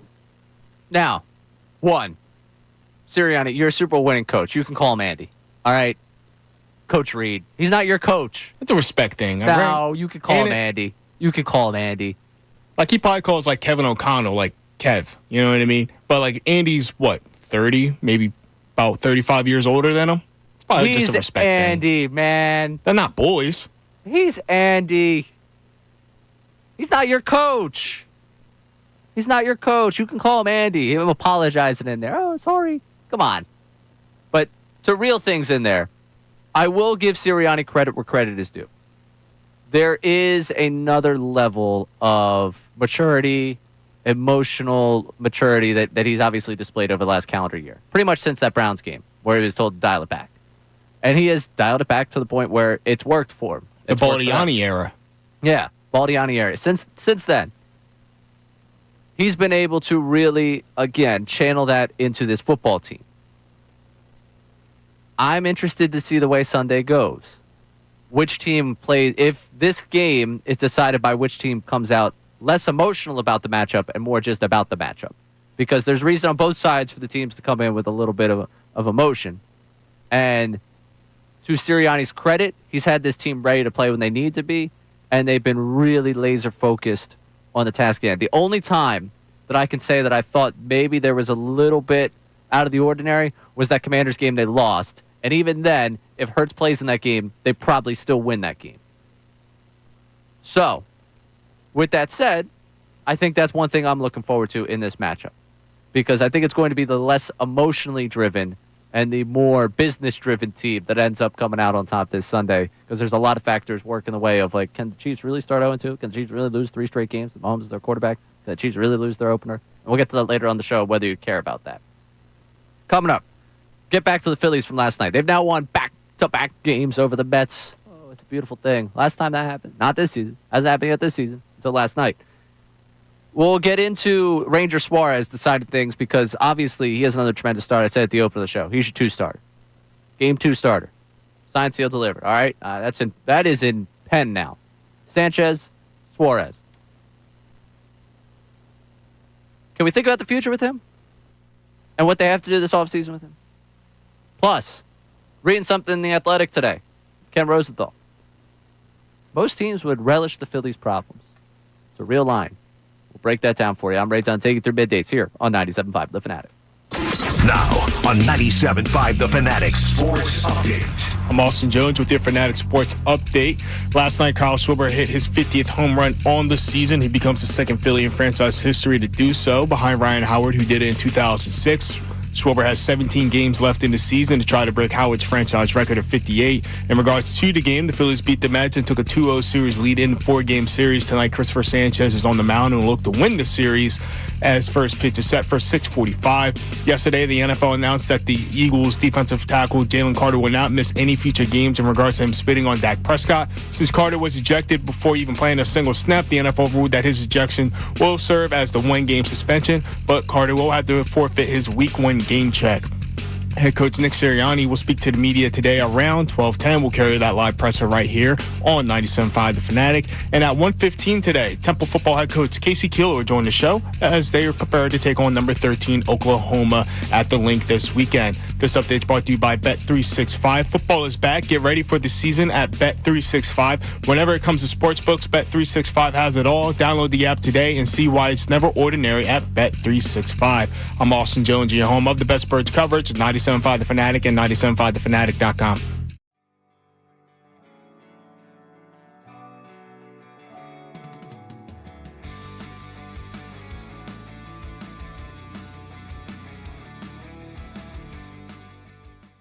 Really want to just find out from Howie. Why didn't you bring back Rodgers? Why didn't you bring back Isaiah Rodgers? You could have avoided this big void in your defense by simply re-signing Isaiah Rodgers. Yeah, but I there's said this to something you here. 2 months ago. You did. I was right all along. Yeah, you were. The whole point to this is you guys were both right about the situation. They should have kept Rodgers. There's no doubt about it. By the way, they didn't. Move on. Get off of that wagon. You're right. You I mean, you move on. both got to get off of that wagon. You're correct. Well, I'm coming at you now too. I don't keep bringing it up there, Skippy. Skippy. I love this. No, you're right though. We got to move on. It's just frustrating when you're watching these games because I know, but you every offensive coordinator is going to attack the opposite cornerback to Quinyon Mitchell. You got to think about how are they going to fix it now? Is it Jory Jackson the answer? I don't think so. After what I saw last night, I would say no.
you see how that skews people's opinions of things. You only read the headline. Oh, AJ must be upset. He didn't sound upset. He's going to do what he needs to do to win. He sounded like he understood what happened. Exactly. I was there. He wasn't upset. It's the way that it goes. He mentioned I can't control when the ball comes to me, but he talked about the effort and being ready when his number's called, and he always is ready when his number's called. So you see the effort and the toughness manifest in different ways. Sometimes you can't really – he finds ways to affect the game without always having to be ball-centric. But there's going to be games where he's going to get his, and that it could be 8 or 10 receptions in a game.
Way we started the show today with the individual performances throughout the 21st century of Phillies history here. Yes. I said Schwarber probably fits in number 5. I've got definitively Howard Rollins MVP seasons, Roy Halladay Cy Young season. I would still put the Zach Wheeler should have been Cy Young 2021 as my top 4 for this quarter century. Schwarber fits in there at 5. When you go and look through the individual seasons that we've had in the 21st century for the Phillies, where are you placing this season? Yeah, so we're very similar. 2006 Ryan Howard, 58 home runs, the definition of must-watch TV, for a young Austin, quote, back in the day, just getting introduced to the game of baseball, really, and just seeing him absolutely hitting towering shot after towering shot is my number 1. I'd have to go number 2, Doc Holliday, with that season that he had, 21 wins. The hype of Holliday coming to Philly lived up to it. I don't know what else you can say. The no-hitter, perfect game. Obviously, the Cy Young Award. The 2020 and then 20 season by J-Roll in 07 would be my 3rd. And actually, I'm going to put Kyle Schwarber number 4. I'm going to put him ahead of Bryce Harper's season just because, again, this is another year where Schwarber is just absolutely tearing the cover off the ball. 50 home runs. The only other Philly, obviously, to do it was Howard. The fact that you cannot miss an at-bat. 4 home runs in a game, with that type of power, we laughed about it here a little bit like, oh, could he still kind of catch Ryan Howard? Like, when he has the capability of hitting 4 home runs in a game, I know it's probably rare to obviously do that, but potentially do it again. I have to put that within the top 5, and then I got Harper's MVP season at 5. Okay, so run me through, what was 3 again? Number 3 was J-Roll. J-Roll. Okay, so Wheeler's 21 is the one that you leave off that I had in my top 5. Yes. Got it. Yep. Yeah, so I understand. I think for some people that Wheeler season doesn't end up winning Cy Young, I still think you should have, whatever it is, I'll back off, I get it. I think a lot of people around here would say he should have won Cy Young, but maybe don't put it over there because ultimately that season you had who probably should have been the Cy Young and who was the MVP. You didn't make the postseason. Just a Girardi masterclass with that season. They were short on talent as compared to the teams we've seen over the last couple of years. Like, that is still true.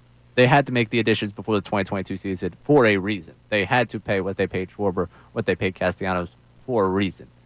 They did not necessarily have that same level of talent that year. But, interesting. So we both have it top 5. I'm curious for people in the 21st century where you rate this Kyle Schwarber individual season. And you get it on that 610-632-0975. Now, amongst the Phillies' offseason priorities, Kyle Schwarber will be numero uno. He has to be the top one. I believe that they also, and I by the way, I didn't talk about this Monday. I didn't talk about this Tuesday. This is on me. Hand up. Nightingale reporting that basically don't panic. Schwarber will be back. Thank you. We'll see. That's a report in the beginning of September. I'm sure there are a lot of people in Cincinnati that read that and went, huh, yeah, all right. Come on home, man. For that, I will fight you, Cincinnati. I will fight you. All of you. Your gross skyline chili. You're making it tough for you to potentially go back to Cincinnati. That's fine. All right. But I'd be worried if I made it tough for me to go back somewhere I wanted to go, like San Diego. Like if they play the Padres, if I say things about San Diego that get me banned from San Diego, I'll be upset. If I were to say things about Cincinnati that got me banned from Cincinnati, I'd say thank you.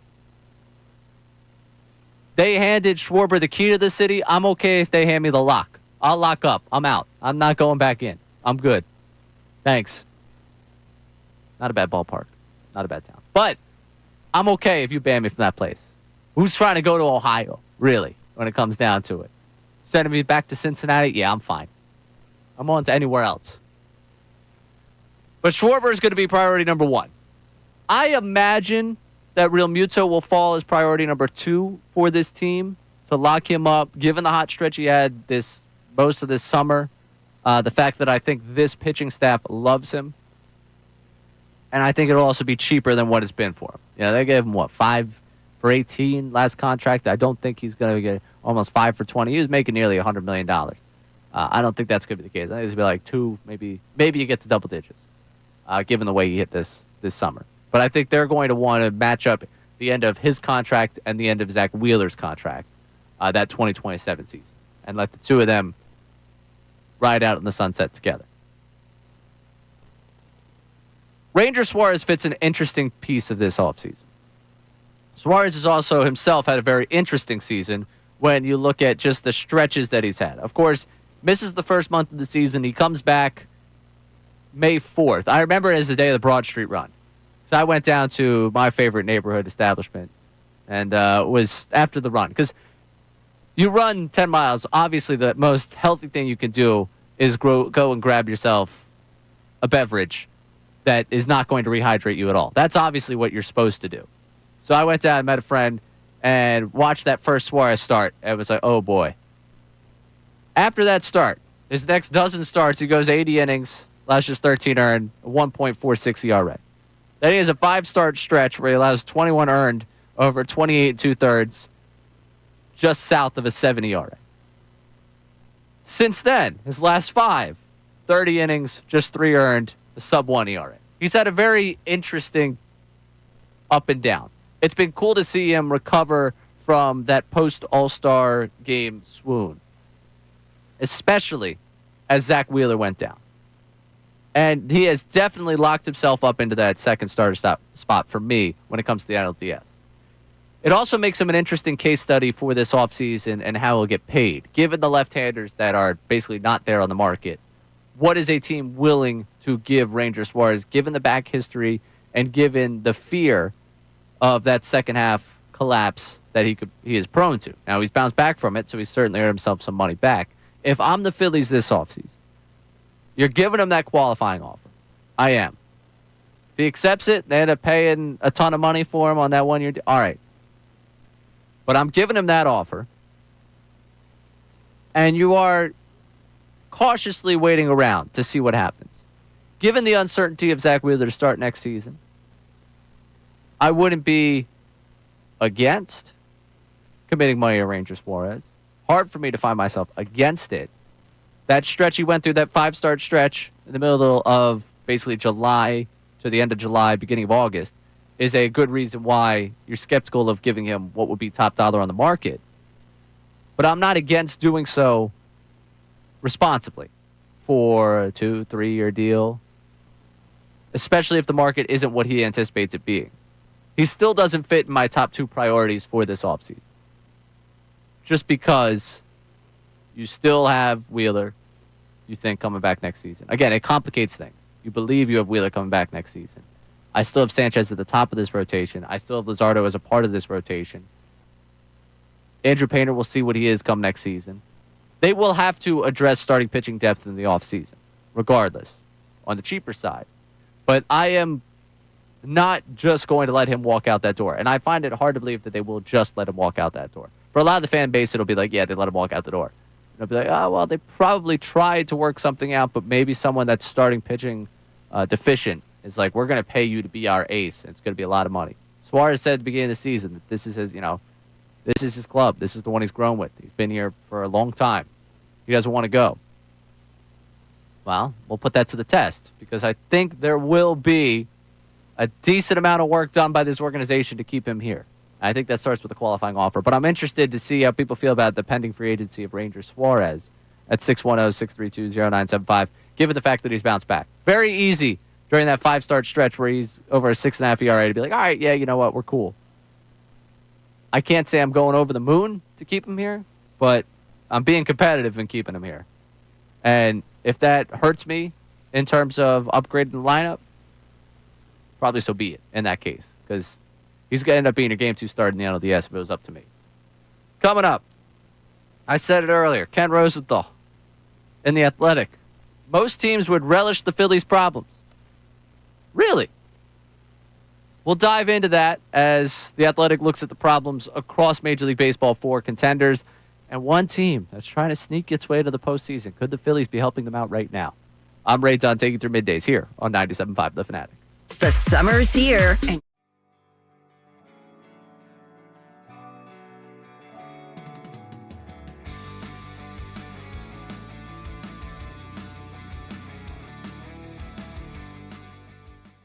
You really want to just find out from Howie.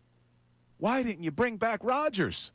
Why didn't you bring back Isaiah Rodgers? You could have avoided this big void in your defense by simply re-signing Isaiah Rodgers. Yeah, but I said this to you 2 months ago. You did. I was right all along. Yeah, you were. The whole point to this is you guys were both right about the situation. They should have kept Rodgers. There's no doubt about it. By the way, they didn't. Move on. Get off of that wagon. You're right. You got to move on. both got to get off of that wagon. You're correct. I'm coming at you now too. I don't keep bringing it up there, Skippy. Skippy.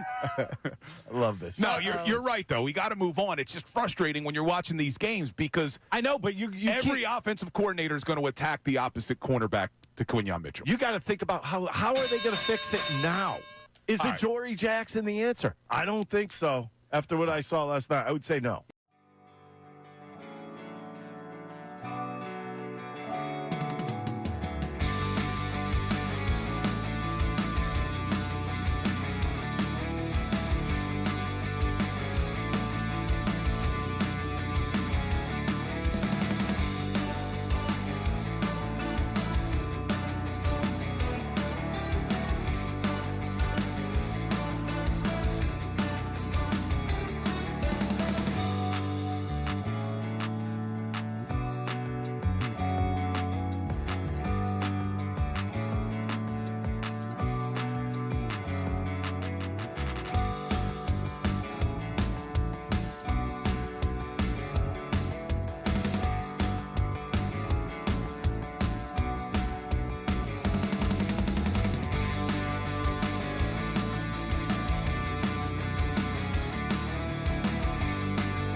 You see how that skews people's opinions of things. You only read the headline. Oh, AJ must be upset. He didn't sound upset. He's going to do what he needs to do to win. He sounded like he understood what happened. Exactly. I was there. He wasn't upset. It's the way that it goes. He mentioned I can't control when the ball comes to me, but he talked about the effort and being ready when his number's called, and he always is ready when his number's called. So you see the effort and the toughness manifest in different ways. Sometimes you can't really – he finds ways to affect the game without always having to be ball-centric. But there's going to be games where he's going to get his, and that it could be 8 or 10 receptions in a game.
Welcome back into the Midday Show. Working our way through the 11 o'clock hour here on 97.5 The Fanatic. And I'm going to take a quick detour. We're going to get into the Phillies conversation in just a second. But you know me. We're having Casey Keeler on the program today at 1:15. So obviously interested in the college football world, and specifically with Temple football, maybe in a Temple alum. I've said this a number of times on these airwaves. I grew up a fan of St. Joseph's. I was a fan of the Hawk growing up. I became the one that turned his back on the family when I went to Temple. It was a whole thing, big five problem within my family.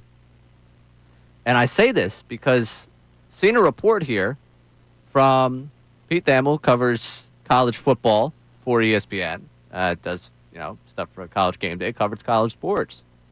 He just put this out over the last 5 minutes, and I've had to go check to make sure that this is, actually him, and it is. The New York Knicks are expected to hire St. Joseph's head coach Billy Lang for a role on the coaching staff. Sources tell me, a couple other reports, including Tim Bontemps, he was set to enter his 7th season at St. Joe's.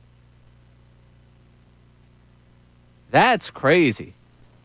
I mean, we are 2 months, less than 2 months to start college basketball season. That's a real late head coaching search. Yeah. I mean, that's a big shakeup in the Big Five. Again, that Pete Thamel's one reporting that one from ESPN. Wow. And now there's going to be more Knicks fans in the area. I don't know. I don't think you're convincing a lot of people if he leaves 2 months before season to be a fan. I had Billy Lang on one of my weekend shows when Embiid won MVP that weekend, because Lang was obviously on the Sixers staff when Embiid was here. They worked together a ton. There's a great story of Embiid going over his house and just absolutely crushing his kids in video games, like to the point where he just runs up the score on them. I know he took Embiid to church. Like they had just a very tight relationship. Embiid and Billy Lang are quite close. So I had him on the show just to talk about, wow, what a journey it's been to see Embiid win the MVP. And this is back again when Embiid won the MVP a couple of years ago. And we had him on the show, and obviously, being around the Big Five scene, it's not like, we're not tight or anything. It's not like I'm calling him right now, like, hey, man, we got to get you to talk about this. But following St. Joe's as closely as I do, given the fandom I had when I was younger, and the fact my brother's a graduate of St. Joe's, very big advocate of the basketball program. Wow. Very interested to see what happens there. That's a massive shakeup to the Big Five for those that obviously care locally about college basketball. I don't know, where do you go from here on that one? Oh yeah, he goes to the Knicks staff, and we could break down what it does for New York. To me, I'm just worried about what happens to St. Joe's, the Hawks here, man. That's brutal. I mean, like the timing of, obviously, when you end up getting the offer to go do something and be a part of something that you think is good for your career and good for you personally, more power to you. But it's tough for the organization to leave behind. I know last year it was tough coming from the world that I work in. I got the Temple basketball thing on today, all the work I do with Temple women's basketball. The world of women's basketball last year, there were a number of WNBA vacancies that opened up during the lead up to college basketball, given the way the seasons play, where the WNBA is over the summer. Obviously, college women's basketball happens over the winter. And a couple of coaches left programs, so you don't want to begrudge someone taking a job that they want and taking a job at the professional ranks. But, man, that's tough. Tough timing. Well, it's interesting, something to follow on Hawk Hill, not too far from where we are, because that story just broke. We'll see what comes from that. But, man, wow. Sorry, my college basketball nerdom just took over there because that's crazy. So Billy Lang apparently headed to the Knicks, leaving SJU. Jeff Goodman now chiming in on this. Wow. All right, back to conversation here with regard. And by the way, I mentioned Embiid. Austin, you saw the video I saw with Embiid. Yes, sir. Are we back? We're not back. All right, I can't let myself. I finally found myself guarded. Like, I was like, I can't. I saw it. I was like, ooh, looks slim. Knocking down the jumper. No knee brace. And I was like, oh, I can't. But I think I finally put the guardrail up, man. On just Embiid or like everything, man. Everything. Okay. I am. Paul George was in there doing dumbbell incline. Don't even get me started. Don't even get me started. VJ was there. Now that I'm excited. I still can't get used to the 77, but we'll make it work. Yeah, he'll make it work. I don't know. Like, we could have done better there, but hey, You're a jersey number, man. That's your thing. But I've decided, I think I'm keeping myself at least locked in the case of protection here. Don't yet let me get all the way back in. But seeing him at the knee brace, I was like, oh, crap. They look slim. I was like, don't do this to me again. I was like, I am absolutely Charlie Brown with the football, but this time I'm not stepping up to take the kick. Well, let's do this, though. At least it was nice to see, quote, footage of him on the court. It was. That was nice. That was good to see. I want the best for that team. I just, right now, I'll become a glass case of emotion if I let myself get back too quickly. So I'm trying to keep myself guarded. I'm trying my best. I mentioned this story in The Athletic where Ken Rosenthal writes, most teams would relish the Phillies' problems. And I understand in general where he's coming from. You look at where this Phillies team is, second in the National League, in a good spot to get a bye, get themselves to the NLDS. They'll get themselves there with one of the best players right now going in the National League, Kyle Schwarber, one of the best postseason performers in history, in Bryce Harper. They're going to get themselves there with the rotation that includes the guy that'll be the Cy Young runner-up in Christopher Sanchez. And it's like, yeah, most teams would love to have that. Would love to have that runway. They're going to win. Right now, they have the biggest division lead in Major League Baseball. A lot of teams would love that. I will say, if you take a little bit of the context out of it and say, getting to the postseason without your ace and getting to the postseason where you're hoping that your leadoff hitter comes back to the version healthy that he's been, and also getting to the postseason without one of the guys that you thought was going to be one of your best relievers all season long, ineligible for the postseason. I think there's certainly some teams, if you had knocked off those three boxes for them, they would not love it. But it does lead to a bigger conversation. Do we overstate the problems of our own team as compared to the rest of the league? And I don't know if it was Rosenthal's story or if it was another story in The Athletic I was reading this morning that, like, this is a veteran group that's motivated from having a World Series lead in 2022, losing it, from having a 3-2 lead in 2023 over the Diamondbacks in the LCS and losing it, and being, I think, surprised or humiliated, I forget which word was used, by the Mets in the NLDS 2024. And you can use all those descriptors to go down the line, but also the other side of this is a group that's allowed each one of those things to happen, that has lost in that way each way. So, like, when I sit here and it's like most teams would relish the Phillies' problems, it's like, well, yeah, a lot of the problems they had in the postseason over the last couple of years, it could still exist for you. They're like the justifiable reasons of why they haven't won are still here, are still a part of this. So, yeah, most teams would relish the Phillies' problems, maybe because we don't know what those teams' postseason problems are. I know what my team's postseason problems are. I'm not relishing in the fact that I've got champagne problems. Like, someone else might not. All these teams that are flawed, could the Phillies find a way to be the least flawed? Maybe. But I know their postseason flaws. So when it's like, oh, yeah, most teams would relish the Phillies' problems. Yeah, most teams would. Most teams don't enter the September with the chance to win that the Phillies do. But most of these teams have right about the same chance of what the Phillies do right now. So I can't necessarily be talked into like, oh, yeah, your problems are actually good for you. Like other teams have signed up for this. I don't know. Would you sign up to be without your ace? Would you sign up for the injury that Trey Turner just suffered? Like, that's tough for me to say, oh, yeah, it's a silver lining. Everyone's cool. So, I don't know. I don't know how people feel about that. If maybe we overstate the problems of our group a little too much, which we do. But I think when it comes to this postseason, like, I know what can go wrong. I'm aware. I've seen it. I don't think we're overstating that. I don't think that other teams are like, yeah, must be nice. I think they're looking at like, okay, this is how we can beat the Phillies. Let's see if we can pull it off.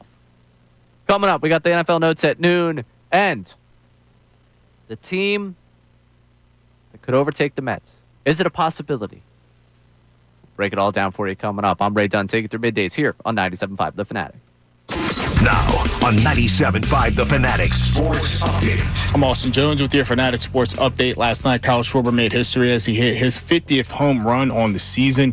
He becomes the second Philly in franchise history to do so after Ryan Howard, who hit 58 back in 2006. Schwarber has 17 more games left this season to try to break Howard's record. In regards to the game, the Phillies beat the Mets 9-3, took a 2-0 series lead in the 4-game series. Tonight, Christopher Sanchez will look to win the series as he's on the mound. First pitch for for 645. Yesterday, the NFL announced that Eagles defensive tackle Jaylen Carter will not miss any future games in regards to him spitting on Dak Prescott. Since Carter was ejected before playing a single snap, the NFL ruled that his ejection will serve as a one-game suspension. Carter will have to forfeit his Week 1 game check. Head coach Nick Serriani is set to speak to the media in about 20 minutes. We'll carry that right here on 97.5. And today at 1:15, Temple head coach Casey Keeler will join the show as they prepare to take on number 13 Oklahoma this weekend at the Link. This update is brought to you by Robert Half. Their recruiters' expertise and award-winning AI will find you the skill candidates you want at Robert Half. They know talent. Visit roberthalf.com/talent today. I'm Austin Jones, your home of the best bridge coverage, 97.5 The Fanatic and 97.5thefanatic.com.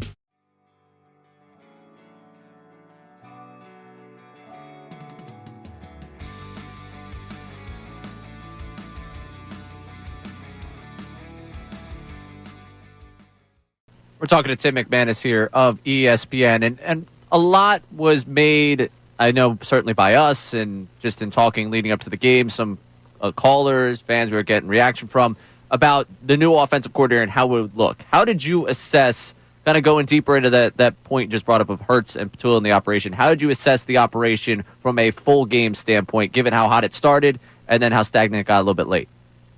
Well, the fact that it started out hot is different. I mean, if we remember back from last year and people pulling their hair out because they couldn't score in the first quarter, that was a storyline that lasted, into November, right? Yeah. I mean, that was... We got to do the old slow start. Julio Jones is the last Eagle to have a first quarter touchdown. I remember breaking out that stat every week for about 2 months.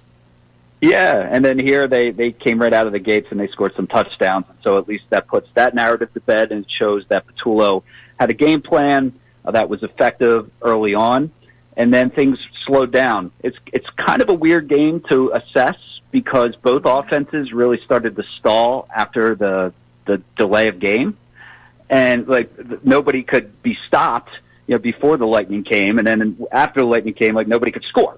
So how much of that is Patullo adjustments, etc. There were a couple corner blitzes in succession that I watched where the offense just didn't really seem to have a great answer for. So I don't think it was a perfect game for Patullo. I think there are things to clean up, but I think if you look at it as a whole, the fact that it's his first game calling plays, first game working that operation with Jalen Hurts, and that they got off to that fast start, there's probably more encouraging things than not to build off of. Speaking of encouraging, Jahad Campbell just absolutely, I thought, acquitted himself more than adequately. Playing alongside a guy like Zach Bond, I think that Vic Fangio, for me, a guy like Vic Fangio that wants to be able to run certain things, he's got two guys that are going to be able to run, I think, everything that he would like to run. You gave him car keys to 2 Maseratis, and I think that this is something that I think he's going to get better. He's still going to make those mistakes, and you're going to see that, but I would think that that's a guy that certainly has turned a lot of heads and has given into some of the expectations at this point early on. An embarrassment of riches at linebacker. Right? What who are we?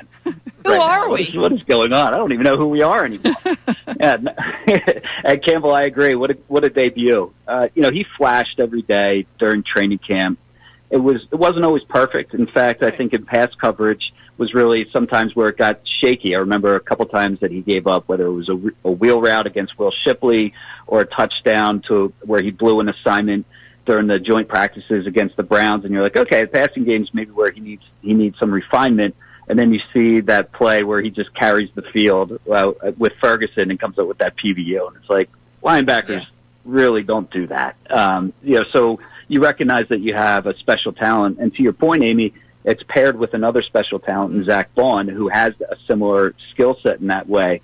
That just opens up so many things. While we're talking about the restrictions in the secondary with the questions at safety and CB2 in particular, the flip side of that for Fangio is that if you have 2 linebackers like that, man, how creative can you get? And what different looks can you present an offense that they're not normally presented because they just don't have that ability at the linebacker position? So it's a new day in Philadelphia, I guess.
head coach Billy Lang apparently taking a job at the Knicks. I'm trying to get my brother's reaction right now.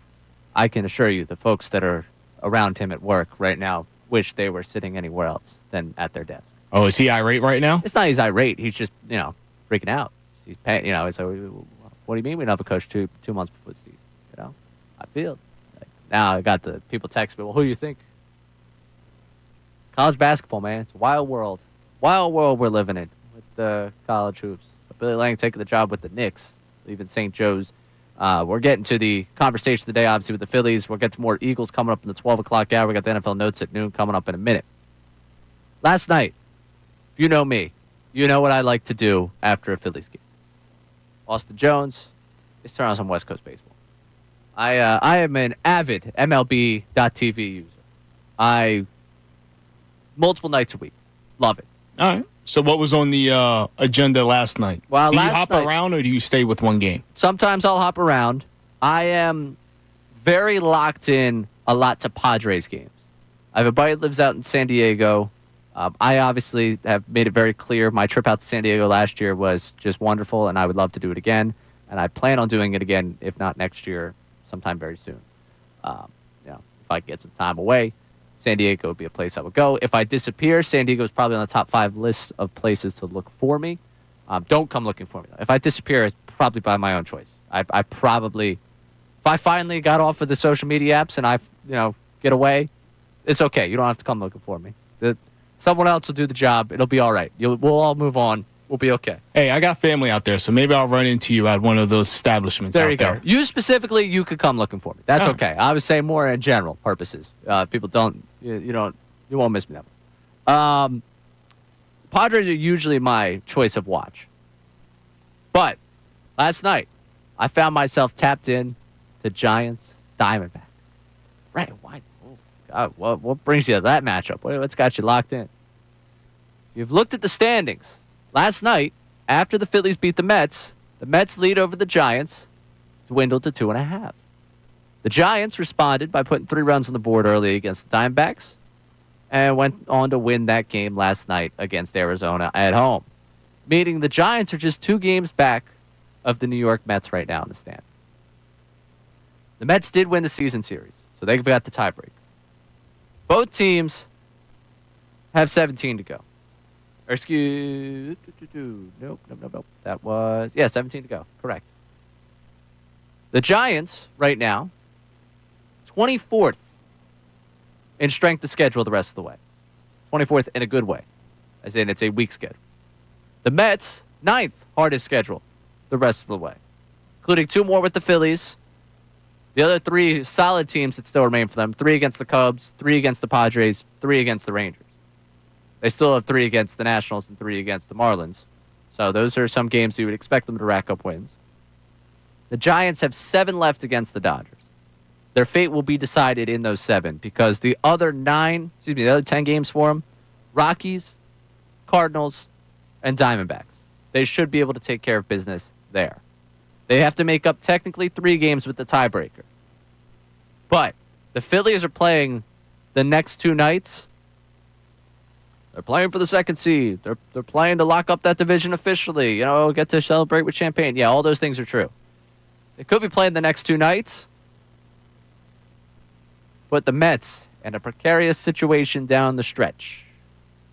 You keep beating up on the Mets, and even if the Giants only pick up a game in that time on them, it'll make it for a very interesting race to the finish here. And instead of talking about who you want instead of Dodgers-Mets, it's the House of Horrors goes from Citi Field to Oracle Park. And who would you want from Dodgers-Giants for that 6th seed? Is it likely? No. You want to believe what ESPN's percent chances for a postseason run are? The Giants have a 7.7% chance, according to ESPN. Mets have an 87.8%. But just something to consider. Something to watch when it comes to what's going on across baseball. I'll tell you, tonight, after the Phils, I won't watch that game because they play at 3:45 today. So maybe today before the Phils. When I get home, eyes out west. Diamondbacks and Giants. All right, it is the noon time, which means it is time for NFL Notes at Noon with Austin Jones. Alrighty. So, week 1's in the books. So it's time to go see who the people are buying. And what do I mean by that, Austin? Or, Austin, what do you mean by that? What do you mean by that, Austin? NFL jerseys. All right. Now, after the Super Bowl into the mid-summer, Saquon Barkley was number 1, beating out Patrick Mahomes. Makes sense.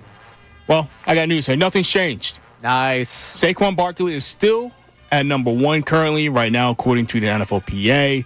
Number 2 would be QB1, Jalen Hurts. Okay. All right. Jaden Daniels comes in at 3. Josh Allen. Shedeur Sanders, even though he hasn't started yet, is in the top 5 at number 5. I love it. That's like right now that at worst is a collector's. Like I have a Tebow Jets jersey. Like that's a collector's item. You know, that's like oh wow, I have that jersey. Not the Eagles 11 Tebow jersey. I don't. I believe my buddy. I would have to text him. Canner, I know you're close to your lunch break. If you're listening, text me. Do you still have the Tebow Eagles jersey? Because I'm pretty sure he does, because I think he had the repurposed tape Wentz at one point, but it was originally a Tebow jersey. And now it's probably brown, I would hope. I don't know if he's taped over for AJ. I would imagine he probably has. But yes, he had the Tebow Eagles. I have the Tebow Jets. The Sanders fits into that category. You're buying it hoping, 1, that it works out for your team, but 2, if it doesn't, that's pretty funny. I bought the Tebow Jets one because Modell's was closing by me, and it was $15. Oh, easy. I was like, yeah, $15 for a Tebow Jets jersey. That's a collector's item. Oh, for sure. Number 6, Cooper DeJean, who is not a safety, or maybe a safety, depending on the defense that they're playing, comes in at number 6. Lamar Jackson at 7, Bo Nix at 8, Jahmyr Gibbs at 9, and Travis Hunter at 10. Ooh, all right. So good for Travis Hunter. That makes sense. Some excitement for the organization.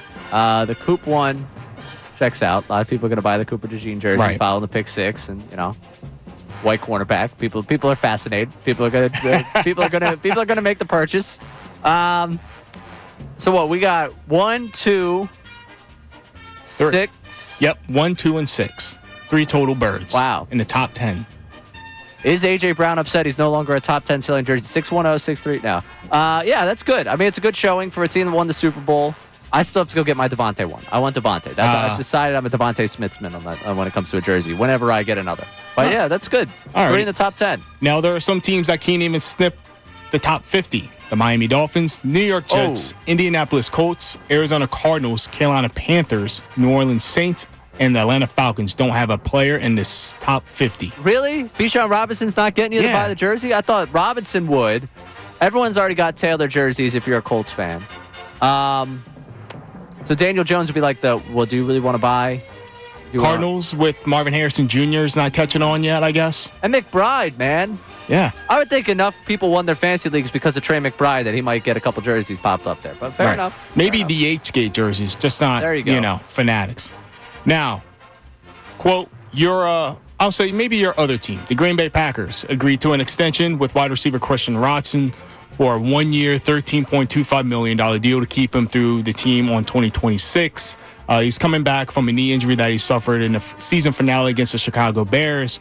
So I ask you, Ray Dunn, who is a big fan of Jordan Love, you like the move, or you think it clogs up the wide receiver room because... I mean, a little bit. A little bit. Like, you're waiting basically for someone to ascent to be that guy. Right. I thought them drafting Matthew Gold was like he's going to be that guy for them.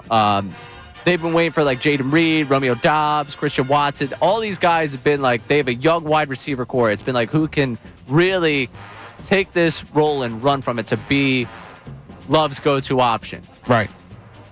I don't know that I've seen it yet. I think I'm cool with it mostly because I think Watson's displayed the most consistency of them. I don't know. Just when he plays. Yeah, when he's out there. And that's a tougher thing for you.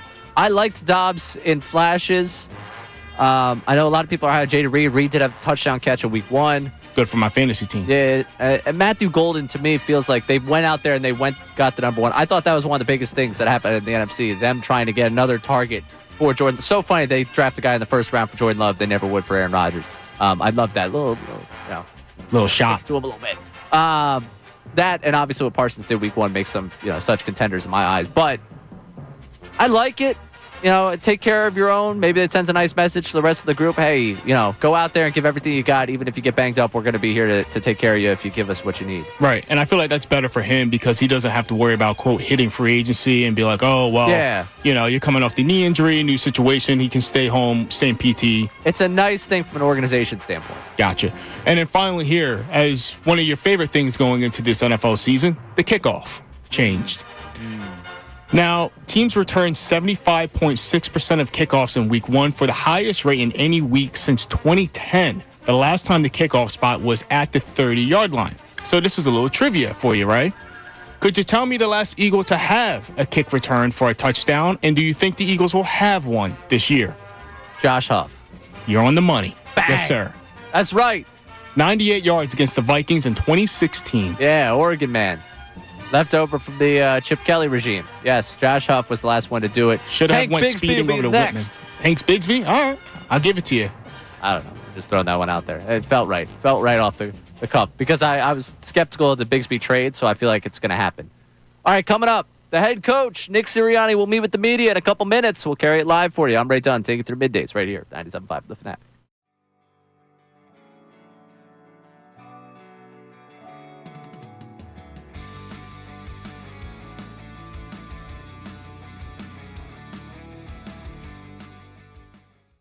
We're talking to Tim McManus here of ESPN, and a lot was made, I know, certainly by us, and just in talking leading up to the game, some callers, fans we were getting reaction from, about the new offensive coordinator and how it would look. How did you assess, kind of going deeper into that point you just brought up of Hurts and Patullo in the operation, how did you assess the operation from a full game standpoint, given how hot it started and then how stagnant it got a little bit late?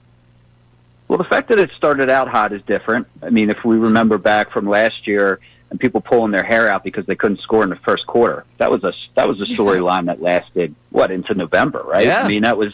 We got to do the old slow start. Julio Jones is the last Eagle to have a first quarter touchdown. I remember breaking out that stat every week for about 2 months. Yeah, and then here they came right out of the gates and they scored some touchdowns. So at least that puts that narrative to bed and shows that Patullo had a game plan that was effective early on, and then things slowed down. It's kind of a weird game to assess because both offenses really started to stall after the delay of game, and nobody could be stopped, before the lightning came, and then after the lightning came, nobody could score. So how much of that is Patullo adjustments, etc. There were a couple corner blitzes in succession that I watched where the offense just didn't really seem to have a great answer for. So I don't think it was a perfect game for Patullo. I think there are things to clean up, but I think if you look at it as a whole, the fact that it's his first game calling plays, first game working that operation with Jalen Hurts, and that they got off to that fast start, there's probably more encouraging things than not to build off of. Speaking of encouraging, Jahad Campbell just absolutely, I thought, acquitted himself more than adequately. Playing alongside a guy like Zach Bond, I think that Vic Fangio, for me, a guy like Vic Fangio that wants to be able to run certain things, he's got two guys that are going to be able to run, I think, everything that he would like to run. You gave him car keys to 2 Maseratis, and I think that this is something that I think he's going to get better. He's still going to make those mistakes, and you're going to see that, but I would think that that's a guy that certainly has turned a lot of heads and has given into some of the expectations at this point early on. An embarrassment of riches at linebacker. Right? What who are we? Who are we? What is going on? I don't even know who we are anymore. And Campbell, I agree. What a debut. He flashed every day during training camp. It wasn't always perfect. In fact, I think in pass coverage was really sometimes where it got shaky. I remember a couple times that he gave up, whether it was a wheel route against Will Shipley or a touchdown to where he blew an assignment during the joint practices against the Browns, and you're like, okay, the passing game's maybe where he needs some refinement, and then you see that play where he just carries the field with Ferguson and comes up with that PBU, and it's like linebackers really don't do that. So you recognize that you have a special talent, and to your point, Amy, it's paired with another special talent in Zach Bond, who has a similar skill set in that way. That just opens up so many things. Like while we're talking about the restrictions in the secondary with the questions at safety and CB2 in particular, the flip side of that for Fangio is that if you have 2 linebackers like that, man, how creative can you get? And what different looks can you present an offense that they're not normally presented because they just don't have that ability at the linebacker position. So it's a new day in Philadelphia, I guess.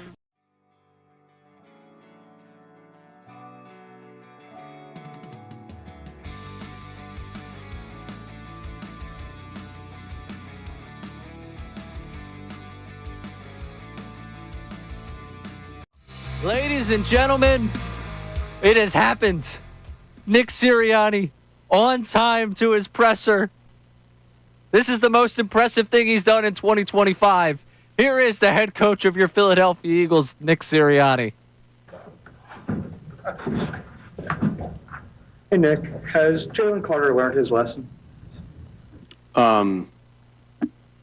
Yeah, everything we do with any conversations or anything like that, again, I'll tell you guys again, I know I respect the job that you guys have to do, but I'll always keep those conversations in-house.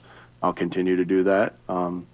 Much like if I had a conversation with you and we worked together and, you would probably expect me to do that same thing. And that's my job as the head coach, and all things like that with any conversations with players, whether it's, of something that happens in a game, a moment in the game, like there's the information that I will always keep in-house. Sure. With respect, though, Nick, I'm not asking about the conversation you might have had with him. I'm asking about your I answered it how I wanted to answer it. What do you think of the league discipline?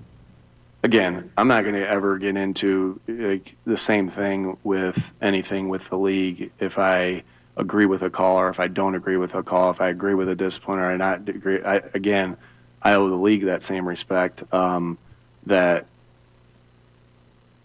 again, you don't air business out there, so won't get into that either. How much do league decisions weigh into how you handle things in-house?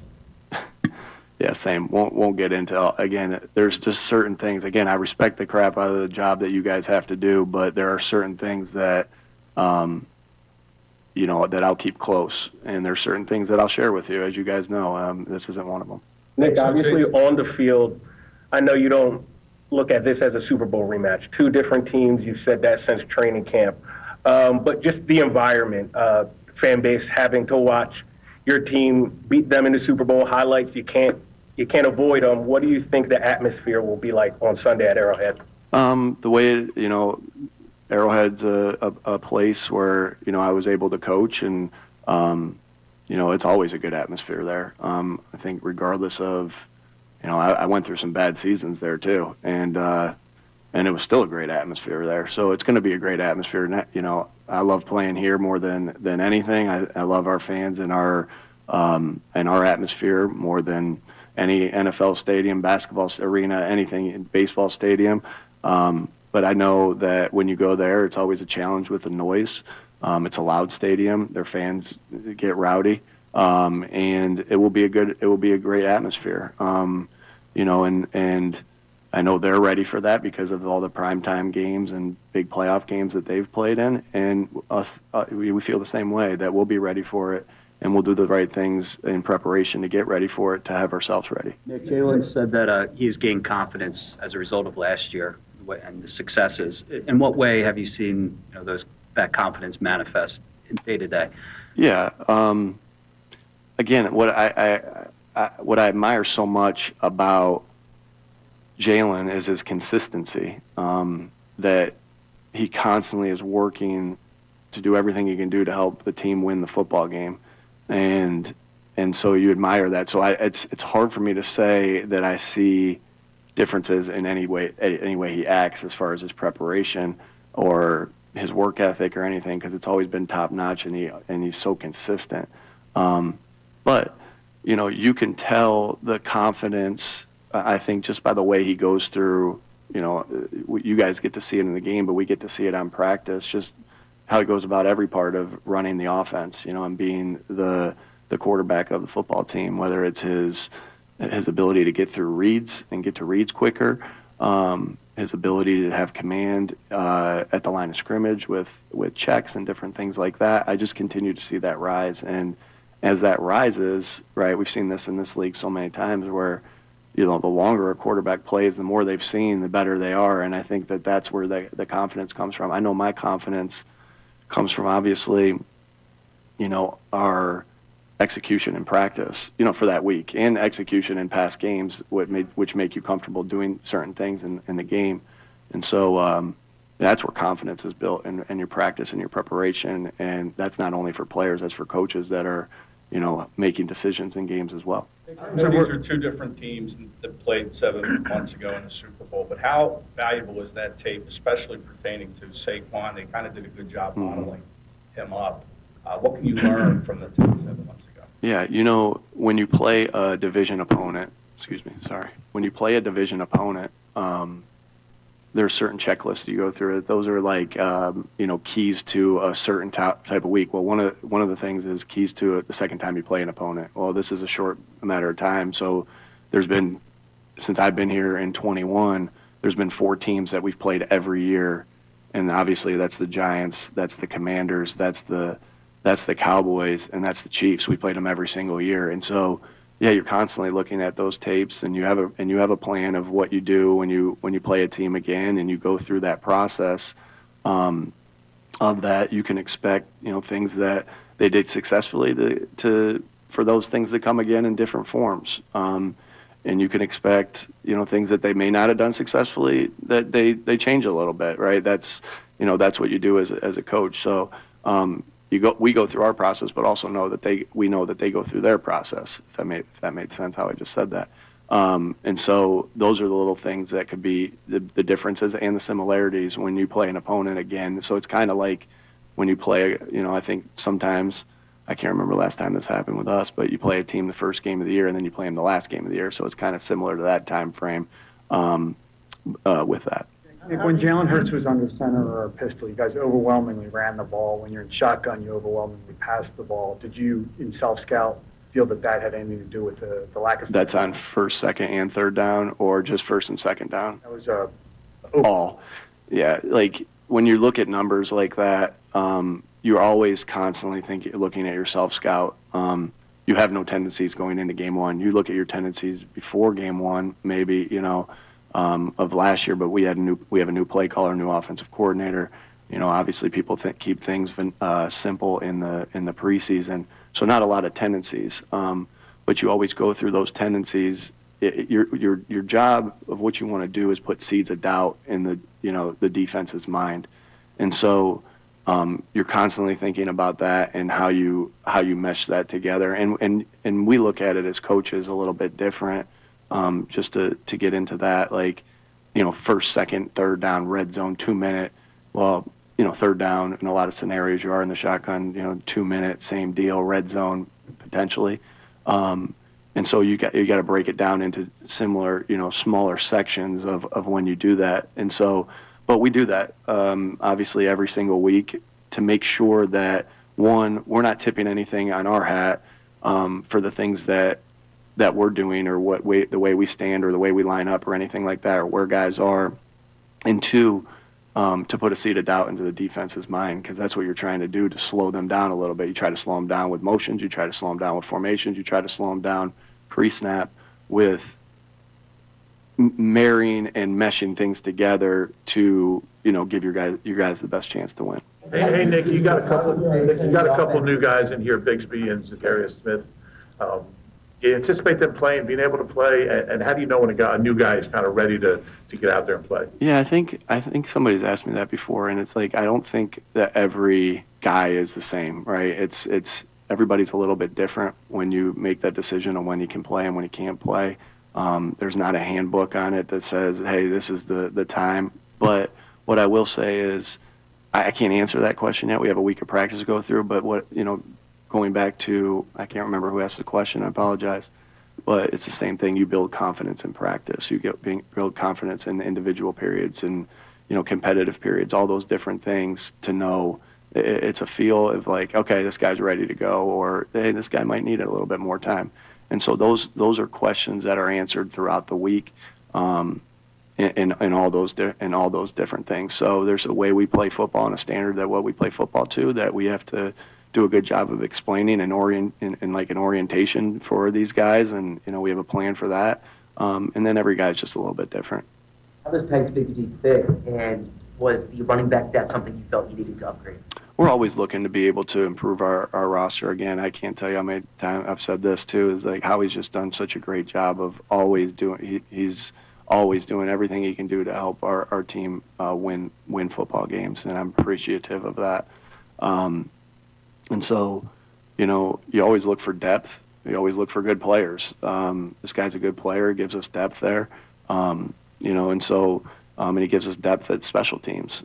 So we'll see where he is by the end of the week, see where, you know, what that is. But I just love the player, right? I really, you know, and we see a vision for the player and of, you know, how we can use him and the things that he can do and the skill set that he has. And, you know, obviously we're always Howie and I are always in conversation about that.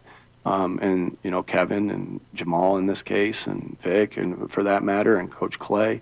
And so we really like the player and the things that he can do. He's a really good runner. And so excited to add that depth to this room. You watch tape of the Super Bowl. Is it difficult at all to like strip the emotion from that game and just see it as a football game? Obviously, you know, anytime you watch a game that you have a good memory of, it does bring that, you know, it can always bring them. We're human. It always brings that emotion back.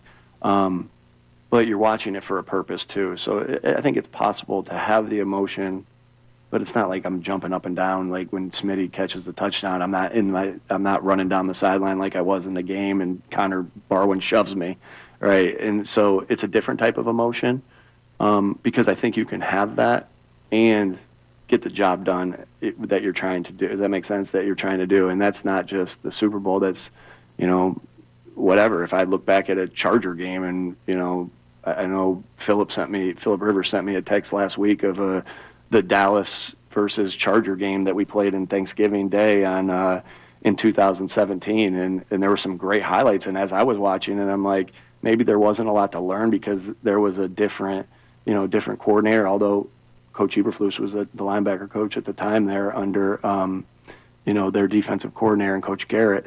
There were still some great moments that, you know, you're able to watch and be like, and maybe even spur thought, like, you know, they did it. We did a couple things that, you know, Hunter Henry had a really good game. Austin Eckler did. Keenan Allen had this play in 2-man that he cut back and scored to put us up. We didn't have a field goal kicker in that game, so I'm like, why the heck are we going for it on 4th and 13? And then, oh yeah, we didn't have a field goal kicker in that game. So I always, you know, that's what I love that. Like, I love to be able to think back or go back and look at a play and do that. But yes, but you're still trying to do you're still doing your job, and you can have both of those things. Because I'd be just flat out lying if I said there wasn't any emotion when you watch a cool play from tape. And that's not just that game, but that's all the games that I watch in preparation for the week. Got time for two more? You've talked a lot about game planning, you know, from the passing perspective, goes through AJ, Devontae, Dallas.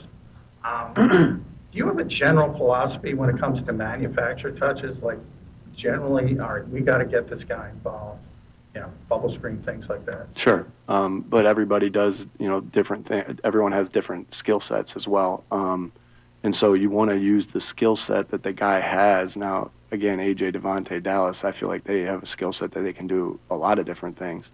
But you always want to use their skill set there. And bubbles are, you know, a lot of times on bubbles, I wouldn't say every time, but it's based off of looks, right, of what you get. And sometimes the look doesn't allow you to. So even when you have a plan to say, here's what we're doing, the quarterback can't just say, and the coordinator or myself as the head coach can't just say, throw it there, hell or high water. That's just not how the game's played, and that's just not how we go about it. Obviously, we always want to get, you know, those guys the football, and because good things happen when they do touch the football.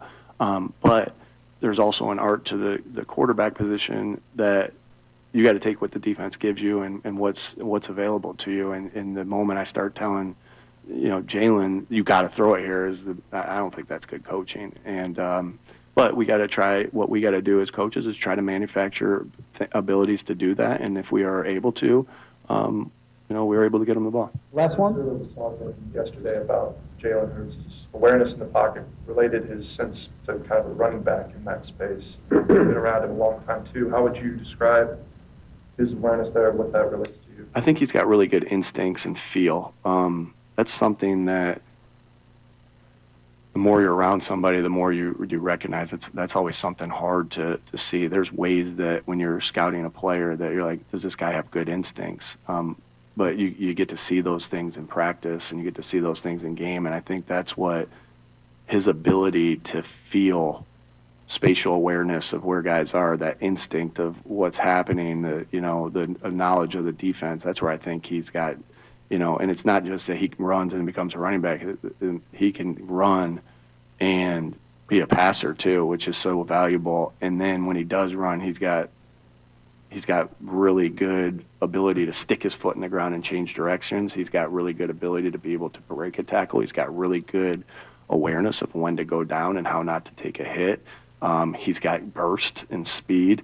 And he can get, when I say by burst, he can get going fast, quick, which is obviously a huge trait for any of those guys. And those are things that we look for in players. And but I think it all starts, and where it goes to is instinct in the pocket. All right, thanks, folks. All right, there he is, head coach Nick Seriani, Super Bowl winning head coach Nick Seriani, who was on time to his presser. A thing of beauty. I'd like to issue a thank you to Nick Seriani, because for a year last year, leading into obviously a Super Bowl run, we had questions about him as a head coach, but my biggest problem with him was him being late to pressers. He continued that trend at the start of this season, and as we know, he's made the switch. So he was listening this morning on his way in, and I'm sure that he was on time because he heard me already preemptively complaining about his press conference. So, hell yeah. Thank you, Nick Seriani. Not just for the Super Bowl victory, but more importantly, for being on time to your presser. Coming up, we'll break down everything we heard from that presser, break down everything going on with the Birds, get back to some of our topics. I know we got a lot on the text line. As we continue on here on the Midday Show, I'm Ray Dunn here on 97.5 The Fanatic.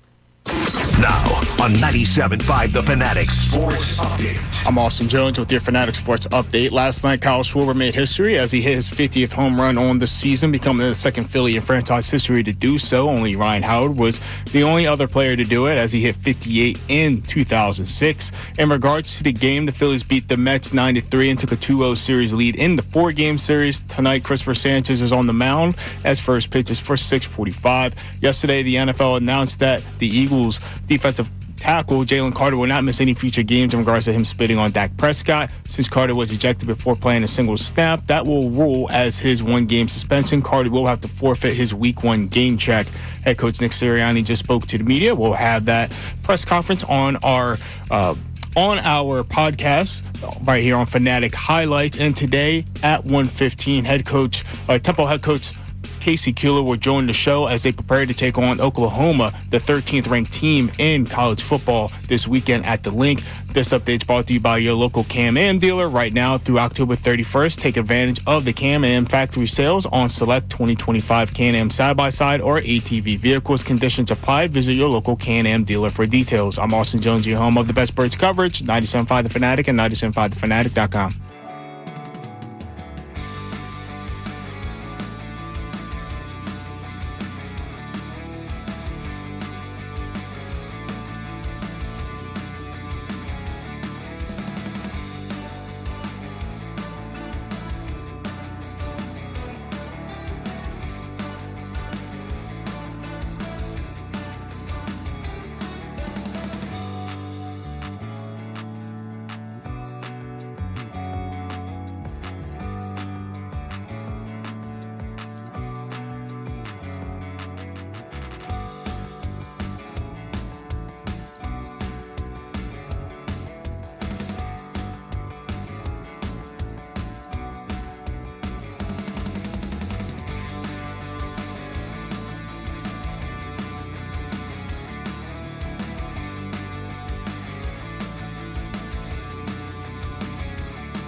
Philly fans, you are the best sports fans in the world. You're not stupid, so why should you have to hear outlandish takes that make you shake your head? You shouldn't. That's why Unfiltered is the show for you. Each afternoon from 2 to 6, we only bring you honest opinions and analysis. We may not agree all the time, but what you hear is what we genuinely believe. It's not some rage bait to try to spark conversation. So make the switch to Unfiltered with me, Bill Colarulo, my man Ricky Bo, and Silvana Keller. Every weekday at 2 p.m. right here on 97.5 The Fanatic and 97.5thefanatic.com.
Philly fans, you are the best sports fans in the world. You're not stupid, so why should you have to hear outlandish takes that make you shake your head? You shouldn't. That's why Unfiltered is the show for you. Each afternoon from 2 to 6, we only bring you honest opinions and analysis. We may not agree all the time, but what you hear is what we genuinely believe. It's not some rage bait to try to spark conversation. So make the switch to Unfiltered with me, Bill Colarulo, my man Ricky Bo, and Silvana Keller. Every weekday at 2 p.m. right here on 97.5 The Fanatic and 97.5thefanatic.com.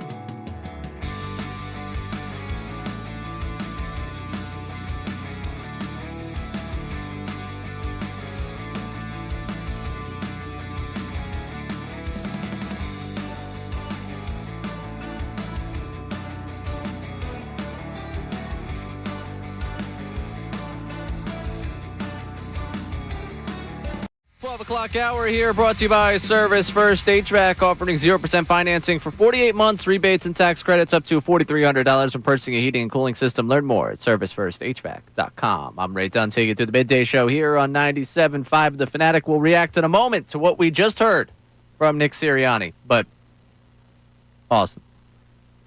So I'm on social media, right? Scrolling in the break there. I took the walk down to get the cup of coffee. Nearly got caught into a conversation, was getting very nervous there for a second. I was like, oh, man, it's going to be the Austin Jones show for at least 2-3 minutes because if I'm late, made my way back. Open up the phone. The New York Mets tweeted out a graphic that includes the phrase, "Thank you, fans." Now, they're talking about the fact they're going to hit 3 million fans this season inside of the ballpark, and they're showing their gratitude there, and they're doing Fan Appreciation Weekend September 19th to the 21st. A general rule of thumb for professional organizations, even collegiate, the Thank You Fans graphic should always be after the season's over. Yes. The one time it might be acceptable is after the last home game, but it's when it's after the last home game. I don't remember in 2022 if the Phillies did the Thank You Fans graphic before they went to Houston and locked up the postseason spot. Or, then they went on the road, obviously, for the wild card series. You didn't know if they were getting back for another home game. That was the whole thing. They were leaving town. They didn't know when they were going to be back. They could have been back at the end of the season. They could have been back for the NLDS. To put out a Thank You Fans graphic after back-to-back losses to the Phillies, when you're just 2 games up on the Giants for the final playoff spot in the National League, you are asking to be clowned, and you're also making me say, what's in the script? What do the Mets know? Oh, boy.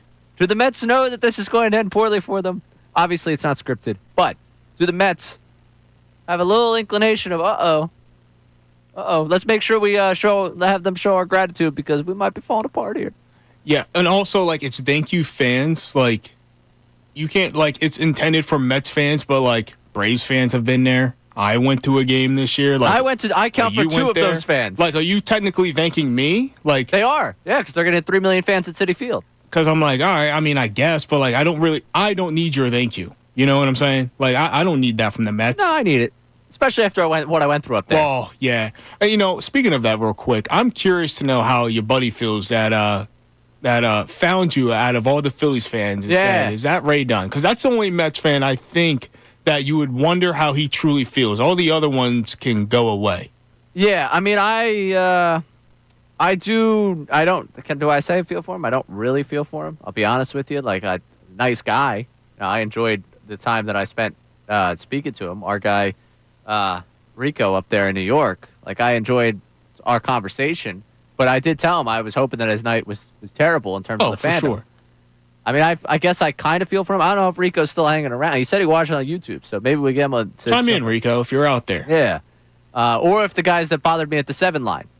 Oh, no, they can. No, I want to hear from them. Listen, they're telling me to take off my fit, which, like, that interaction. I know I got into it on the air when I went up there. So for those of you that missed it, I was up at Citi Field when they got shut out to close out the getting swept in that series that Wednesday night 2 weeks ago. And I had a rather pleasant experience fan-wise. I ran into this guy, Rico, before the game. He's a fan of the Fanatic, even though he was a Mets fan. And you say, no, there's no way. He was like, Ray Dunn? I was shocked. I was floored by the interaction. All the Mets fans around me, and I quickly realized that wasn't going to be a game. And, like, I was being, I was just joking around with them. Like, all right, I'm going to make the most out of a bad situation. I'm miserable with my baseball team. Let me not be miserable in the stands with these people. And I had a rather positive, aside from my friend's fiance. She was a little much, rubbing it in my face. That comes with the territory, though, with the people you go with. I know, yeah. She's a Mets fan, whatever. But overall, very pleasant experience. And I'm going to get on the 7 line, get on the subway to go back into New York so I can get the train to get back to Hamilton to get my car and get home. And I'm waiting for the 7 line, and this group of like 3-4 guys are like all excited about the Mets. And, big win. They see me in the Phillies, like, go back to Philly. I'm like, that's the plan. I'm here at the subway. Yeah, that's what I'm doing right now. Phillies suck. I can't really argue with the last 3 games, man. It's been a tough 3 nights. Like, yeah, tonight you got us. Like, what do you want from me? You want me to sit here and defend the team that scored no runs tonight? Like, we still got you in the standings. The division's ours. That's where I drew the line. I was, all right. At that time, Philly still have a 4-game lead. We'll see you in 2 weeks down in Philadelphia. Not to take the shirt off part. Well, then they're like, yeah, take your Philly shirt off. And I was like, why? There's a Philly shirt on. I had the Hawaiian shirt. I was like, this is another Philly shirt. Take the Philly shirts off. I'm like, you want me shirtless standing here, dude? Like, what are you asking me to do here? I'm like, there is no world in which me in a Philly shirt is worse than me standing here shirtless in front of you. That's way worse. Like, the interaction here, what do you want to see here? Like, why are you asking me this? Like, get out of here. I was like, I'm getting on the subway. I'm trying to go home. The plan. I'm trying to go home.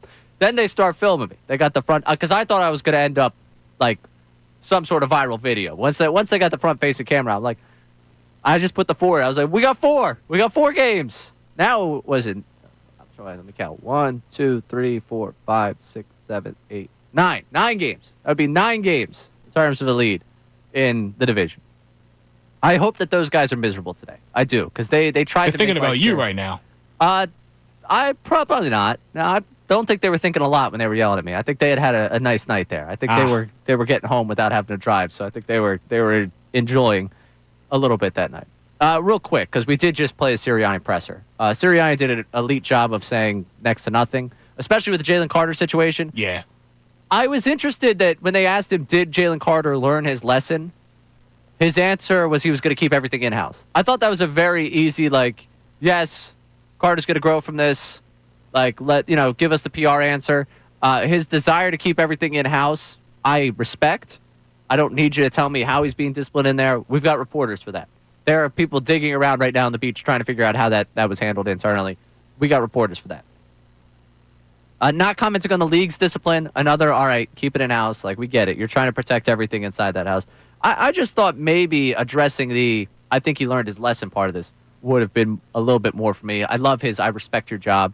Anytime he's not going to answer a question, he has to start letting everyone know he respects the field of journalism. You guys do a tremendous job. I respect the heck out of your job. I appreciate your respect. But I'm not going to answer it. Yeah. The way you want it. The Hurts questioning, there wasn't a ton there. He admires the consistency. Doesn't see a difference year to year. He says the confidence comes from the way he operates the offense. His Chiefs answer was a very long way of saying there's some similarities and some differences between the times they've played the Chiefs before. Interesting on the self-scout about the run-pass tendency and what formations they tend to pass and run out of the most. Because if you heard him, he then tried to get specific with like first or second down as compared to third down, which tells me there is somewhat of a tell internally that they're looking through. He just wanted to check what they saw. Mm-hmm. And then drop back into his PR answer of, we're self-scouting. We're always looking for things, blah, blah, blah, blah. New blah. offensive coordinator. Yeah. Gave us no real Zadarius Smith answer on when he's playing. He showed Howie Roseman love, which is, run standard. He gave a meandering Chargers answer at some point when talking about watching back the Super Bowl. And he echoed Patullo's sentiment yesterday of being against forcing plays to players, but trying to manufacture them. So I can assure you manufacture is the word of the week inside a NovaCare complex when it comes to A.J. Brown getting the football. That's what he took away from Serriani. Not exactly a wild Serriani presser of takeaways. I will get back to some more Birds conversation because we had Jeff Mosher from Inside the Birds on the show yesterday. We talked about defensively, what needs to step up the most against the Chiefs in this Super Bowl rematch. We'll play that for you, react to it coming up next here on the Midday Show. Now, a Birds Insider Update on 97.5 The Fanatic and 97.5thefanatic.com. I'm Austin Jones with your Birds Insider Update. Yesterday, NFL announced that Jaylen Carter will not miss any future games in regards to him spitting on Dak Prescott. Since Carter was ejected before playing a single snap, the NFL ruled that his ejection will serve as his one-game suspension, and Carter will have to forfeit his Week 1 game check, but he'll be able to play against the Chiefs. On Monday night, the Eagles traded for Jaguars running back Tank Bigsby. Interestingly enough, Tank could have been an Eagle a month ago, according to ESPN's Adam Schefter, who was on Kincade and Salciunas earlier today. I think they will continue to throw it deep some. That was not the correct audio. My apologies. That audio is in regards to Vic Fangio talking about the game plan about Kansas City and how they do still see Kansas City looking to throw the deep ball even with the injuries that they have suffered and the suspension of wide receiver Rashid Rice. Head coach Nick Serriani just spoke to the media, and you can listen to that on 97.5thefanatic.com. I'm Austin Jones on the home of the best Birds coverage, 97.5 The Fanatic and 97.5thefanatic.com.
Philly fans, you are the best sports fans in the world. You're not stupid, so why should you have to hear outlandish takes that make you shake your head? You shouldn't. That's why Unfiltered is the show for you. Each afternoon from 2 to 6, we only bring you honest opinions and analysis. We may not agree all the time, but what you hear is what we genuinely believe. It's not some rage bait to try to spark conversation. So make the switch to Unfiltered with me, Bill Colarulo, my man Ricky Bo, and Silvana Kelleher. Every weekday at 2 p.m. right here on 97.5 The Fanatic and 97.5thefanatic.com.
Philly fans, you are the best sports fans in the world. You're not stupid, so why should you have to hear outlandish takes that make you shake your head? You shouldn't. That's why Unfiltered is the show for you. Each afternoon from 2 to 6, we only bring you honest opinions and analysis. We may not agree all the time, but what you hear is what we genuinely believe. It's not some rage bait to try to spark conversation. So make the switch to Unfiltered with me, Bill Colarulo, my man Ricky Bo, and Silvana Kelleher.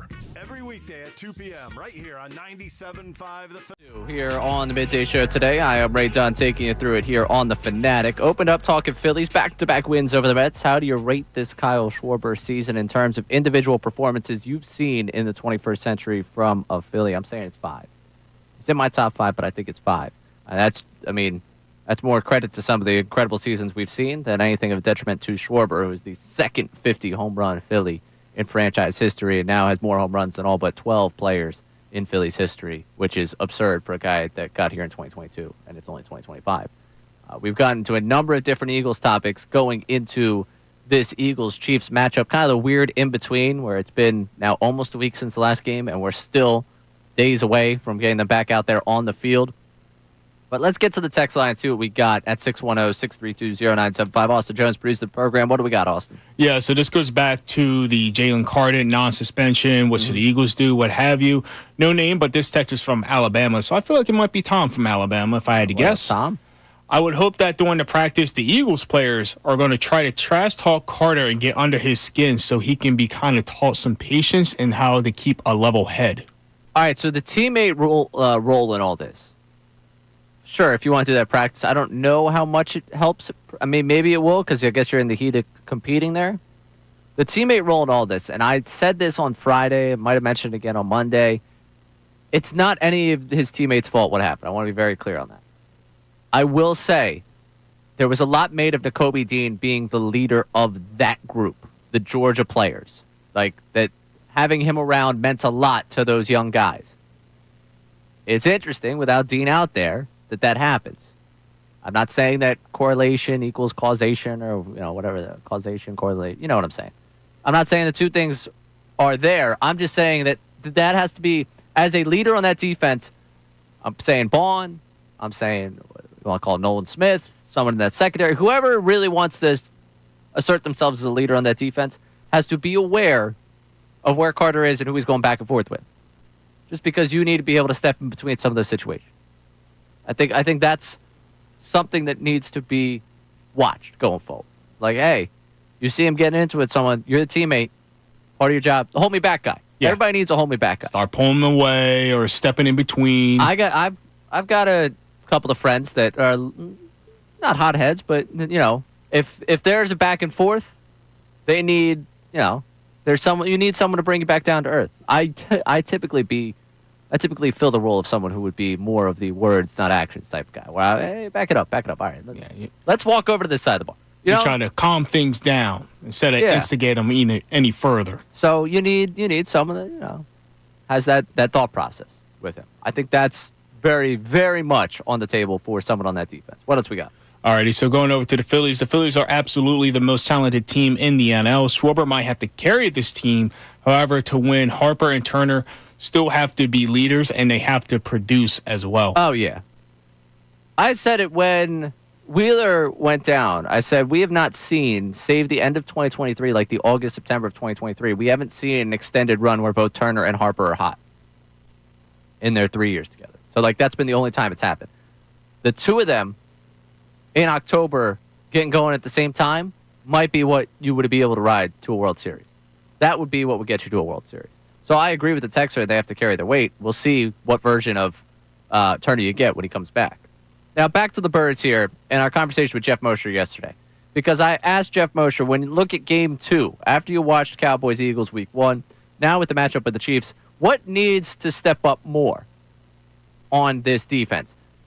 That front getting pressure or that secondary slowing down passing attack led by Patrick Mahomes? A Chiefs offense without Rashee Rice and without Xavier Worthy, as long as you get a good pass rush and don't give Mahomes time to pick you apart and, find guys in the zone like Kelsey or Marquise Brown, then they should be all right. So I would say the pass rush it's got to be on them to get the job done. And Jeff and I think throughout the entire conversation yesterday, continue to find more and more common ground on what we're talking about. I think he's right on with this one. You look at the matchups we've seen over the last couple of years, Eagles and the Chiefs. Obviously, everyone knows Super Bowl 57, the lack of pressure, and we could get mad at the sod father again if we want to. They didn't get a sack. All right, they only had one sack in the game. They won by 4 points in 2023 against them. They had 6 in the Super Bowl. I don't expect 6 this time around. But if this secondary is exposed by Hollywood Brown, if this secondary is exposed by try to go down that roster. The leftover bits of Juju Smith-Schuster and Tyquan Thornton. Yeah, Juju Smith-Schuster was the one I was going to with that. I was like, who's back that? Yeah, Juju Smith-Schuster, they're exposed there. Travis Kelce, I'll give you. All right, that's a tough cover. But if this secondary gets exposed by that, I think it's going to have a lot more to do with the fact they did not get home on Mahomes and they did not make him uncomfortable. That's going to be more the story for me than anything else. Because you could say what you will about whether it be Adoree Jackson, whether it be Sidney Brown, and I think we feel good about the rest. Drew Makuba, if you're not yet impressed with him. Quinyon Mitchell versus anyone on that team should be taken care of. Cooper DeJean, I imagine Travis Kelce action in there is probably where he's going to go cover him, but Cooper DeJean should be able to take care of business. Adoree Jackson against whatever level of receiver he ends up facing for Kansas City should be serviceable. If he gets beat, then we'll talk about that come next week.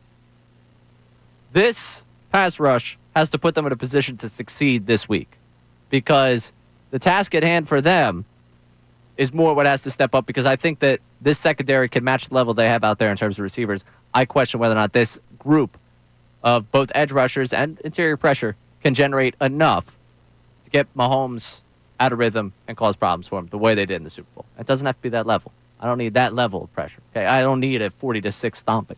But, I'm not going to say no to it. But I don't need it necessarily. All right, coming up. We got A1 at 1. Coming up at 1:15, Casey Keeler, Temple football head coach. And then, get you set, Phillies, Mets one more time. They win 3 in a row against the Mets. Beat the Mets. Beat the Mets. This team stepped up and beat the Mets. I'm Ray Dunn. Take you to the Midday Show here on 97.5 The Fanatic. Now, on 97.5 The Fanatic Sports Update. I'm Austin Jones with your Fanatic Sports Update. Last night, Kyle Schwarber made history as the second Philly to hit 50 home runs in a season, only behind Ryan Howard, who hit 58 in 2006.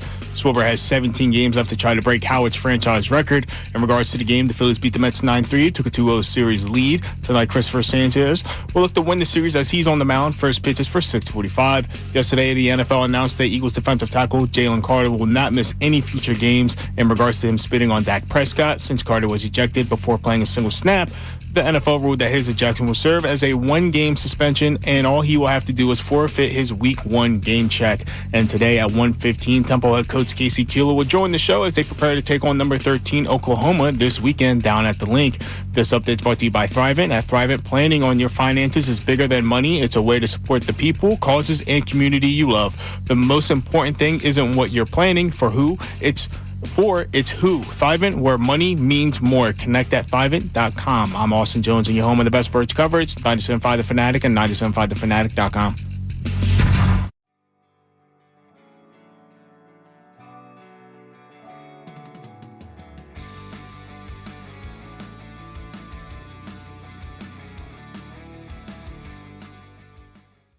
We're talking to Tim McManus here of ESPN, and a lot was made, I know, certainly by us and just in talking leading up to the game, some callers, fans we were getting reaction from, about the new offensive coordinator and how it would look. How did you assess, kind of going deeper into that point just brought up of Hurts and Patullo in the operation, how did you assess the operation from a full game standpoint, given how hot it started and then how stagnant it got a little bit late? Well, the fact that it started out hot is different. I mean, if we remember back from last year and people pulling their hair out because they couldn't score in the first quarter, that was a storyline that lasted, into November, right? Yeah. I mean, we got to do the old slow start. Julio Jones is the last Eagle to have a first quarter touchdown. I remember breaking out that stat every week for about 2 months. Yeah, and then here they came right out of the gates and they scored some touchdowns. So at least that puts that narrative to bed and shows that Patullo had a game plan that was effective early on, and then things slowed down. It's kind of a weird game to assess because both offenses really started to stall after the delay of game, and nobody could be stopped, before the lightning came, and then after the lightning came, nobody could score. So how much of that is Patullo adjustments, etc. There were a couple corner blitzes in succession that I watched where the offense just didn't really seem to have a great answer for. So I don't think it was a perfect game for Patullo. I think there are things to clean up, but I think if you look at it as a whole, the fact that it's his first game calling plays, first game working that operation with Jalen Hurts, and that they got off to that fast start, there's probably more encouraging things than not to build off of. Speaking of encouraging, Jahad Campbell just absolutely, I thought, acquitted himself more than adequately. Playing alongside a guy like Zach Bond, I think that Vic Fangio, for me, a guy like Vic Fangio that wants to be able to run certain things, he's got two guys that are going to be able to run, I think, everything that he would like to. You gave him car keys to 2 Maseratis, and I think that this is something that I think he's going to get better. He's still going to make those mistakes, and you're going to see that, but I would think that that's a guy that certainly has turned a lot of heads and has given into some of the expectations at this point early on. An embarrassment of riches at linebacker. Right? What who are we? Who are we? What is going on? I don't even know who we are anymore. At Campbell, I agree. What a debut. He flashed every day during training camp. It wasn't always perfect. In fact, I think in pass coverage was really sometimes where it got shaky. I remember a couple times that he gave up, whether it was a wheel route against Will Shipley or a touchdown to where he blew an assignment during the joint practices against the Browns, and you're like, okay, the passing game's maybe where he needs some refinement. And then you see that play where he just carries the field with Ferguson and comes up with that PBU. And it's like, linebackers really don't do that. So you recognize that you have a special talent. And to your point, Amy, it's paired with another special talent in Zach Bond, who has a similar skill set in that way. That just opens up so many things. While we're talking about the restrictions in the secondary with the questions at safety and CB2 in particular, the flip side of that for Fangio is that if you have 2 linebackers like that, man, how creative can you get? And what different looks can you present an offense that they're not normally presented because they just don't have that ability at the linebacker position? So it's a new day in Philadelphia, I guess.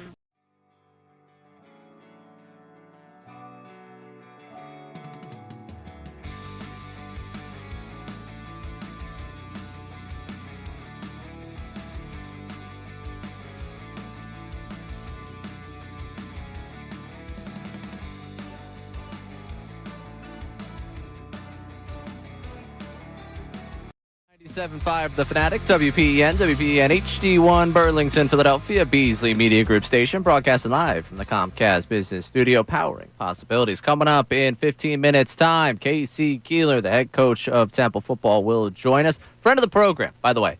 I want to say Casey Keeler unbeaten since coming on the Midday show prior to the season. I'm not saying, again, correlation, causation, not saying those things. I've had a lot of fun watching the Owls.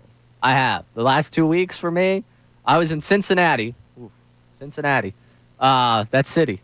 Your favorite city. For the Union game 2 weeks ago. And I had the game going. I was also listening to Kevin Kopp and Paul Palmer called Game as I'm watching. And I watched them week 1 against UMass. As they start to really get it going, I'm getting fired up in the hotel. Then last week, I'm sitting there, the tailgate's out of Coastal Carolina. And I got the game, they scored again. They scored again. So I'm excited to talk to Casey Keeler. I'm excited to be there. I will be there this Saturday. I implore you to go as well, especially Temple alum. Temple alum, show up. All right? Just imploring you. Just show up. Come hang out with me before the game. All right? Good time. I got some friends going down. I'm going to see Salciunas. It'll be a good time. You know what else is a good time? A1. Our segment with the one and only Austin Jones. Now, A1 at 1. Alrighty, so let's get this show on the road. Now, you mentioned college football. I did. There's a college football fandom that's not too pleased in regards to their head coach. Since Nick Saban's retired, the tide has changed down in Alabama, and the fans aren't too pleased with Kalen DeBoer. And there was a most recent fan with a Bama fan who was asked what she would do if she hit the lottery. And this was he said on CBS Sports College Football. What would you do if you won the big Powerball jackpot? I'll tell you exactly what I'd do with the first $70 million. I'd pay off Kalen DeBoer and get him the heck out of the University of Alabama. And then I'd take whatever else it took to get rid of the AD. Old Byrne, I don't like him either. So they're ruining our football program. I love it. Saturdays are just never the same. Never the same after DeBoer showed up. My Saturdays, they ruin them. You see what Coach Saban built? That was a good program. That was a program that was built on culture. And now you bring in DeBoer. I don't even know where DeBoer came from, but DeBoer, you see what he brought in? Brought in nothing but losing. We're going to be 2 years, Auburn will be running the state, and we're going to be so far behind, we're going to be battling with Alabama A&M. If I had all the money in the world, I would send DeBoer to Mars today. DeBoer, are you listening to me? You need to teach them boys how to play football and get better on Saturdays, because you ruined my damn weekend. That's pretty good, man. I don't know. Pretty good. You from Alabama? No. I've been down. I actually, it's funny. I had we play obviously UAB, so I've done the trip down to Birmingham. Yes. And I had the most southern accent of all southern accent, Uber drivers from the airport to our hotel. I went through a whole conversation. That Jalen Hurts, man. I tell you, when we were watching him down here, I was so happy for him. He's such a good player. And now I see what he's doing for you guys up there in Philadelphia. I'm just so happy for him. And he was telling me about how this is Paul Feinbaum, whole thing. Got to the end of the thing. I was like, well, hey, man, roll Tide. He's like, roll Tide? I'm an Auburn fan. I was like, why are you talking to me about Jalen Hurts so glowingly? I would be livid if I was an Auburn fan. Oh, man, I went down there a couple years ago for Alabama, Middle Tennessee State. And Southern hospitality, they were nice to me and the crew that went down there.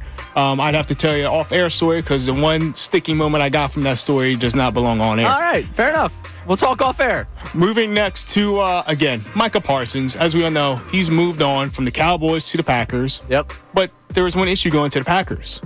Jayden Reid wears number 11. And that's what Parsons has wore with the Cowboys and back at Penn State. Well, Parsons was on Bleacher Report, and he talked about the process of trying to get number 11, but perhaps he just didn't want to spend the money. Where did your new number come from? Were you even going to negotiate with Jayden Reid for number 11? No, there was negotiations. He did ask for a pretty high number, but I thought the number was worth it, and I would have paid it. But it was what the NFL wanted for the jersey. His number, I feel like I could have made that money back. The NFL number was almost $1 million to buy all his jerseys back. And that's what it was like, all right, I probably won't be getting that jersey. It's not that serious to me. And they offered me one. It just kind of went well. I just feel like I'm the chosen one now. All right. You're the NFL. You're going to make back that money for sure. You're really charging a guy to change the number? $1 million to buy all the jerseys? Okay, so now, the better question now, or follow-up question I would have. So, Micah, if you bought all those jerseys, like, do you have them, like, in a box at home? Or do you have to, like, redistribute them? Does the NFL handle that? Like, what takes place then? Those jerseys go right next to the Kansas City Chiefs Super Bowl champions T-shirts from last year. Those are being sent somewhere, for sure. Sent, or they're at your closest Dick's Sporting Goods for about 50% off? Yeah, maybe. Like, it hits an outlet store for, like, 50% off. For the Jayden Reed truthers? Come on. Charging him $1 million. You know how many Micah Parsons jerseys you're going to sell in Green Bay? Oh, charging him $1 million to change that jersey. Oh, no, my Jayden Reed jersey's out of... Someone's going to go... Jayden Reed's family's going to have to buy new jerseys. You'll make it back. Dude, they probably already so close to that already with Parsons being there for, 3-4 weeks now? Come on, NFL. All right. I mean, if I were them, I'm not charging him, but that's just me. That's just my opinion on the whole thing. I'm not charging him to change his jersey. Not me. I remember it happened a couple years ago with LeBron. Like, I think that time he wanted to go back to 23, and then he'd have to buy 6. Now, LeBron's got the money to do that, right. But, Parsons has the money now, too. Right. But I think it's ridiculous. You're going to make that money back. You're the NFL. Relax. All righty, moving on. Derrick Henry's, he's a certified man-child, right? One of the greatest running backs that have donned the gold gridiron. And, I want you to give a listen to part of my take breaking down his high school numbers. And, Ryan, I want to know your thoughts and potentially if you would have kept playing if you had to go up against Derrick Henry back then. Derrick Henry has played 9 years in the NFL. He still is 500 yards away from his total rushing yards in high school. That's insane, yeah. He's played 9 years in the NFL, and he still had more yards in high school. I like looking at his box scores because it's absurd what he was doing to high school. In 4 years in high school, he had 12,124 yards. In 9 years in the NFL, he's had 11,423 yards. How many kids do you think he made quit playing football? Oh, so many. I'd say many. Probably like 3 a game. So many. He had 153 touchdowns in 4 years. Probably made kids on the defense quit his own team. Oh, yeah. I don't want to tackle this guy. Spring, like in the summer, like early practice, no. 55 touchdowns in his senior year, 4,261 yards. That's literally when you play like on college football rookie or freshman level, and you're like, I'm just going to score 90 points to get my guy the Heisman. Yeah, that's absurd. Like, the idea, and I know this is not exactly an original creative thought, but like having to go from like a biology test, like at like 1 o'clock in the afternoon to trying to tackle Derrick Henry at 7 Oklahoma drills. Yeah, or that. Listen, if you're the coach of that team, Derrick Henry's excused from Oklahoma drills. Or you just don't run the Oklahoma drills.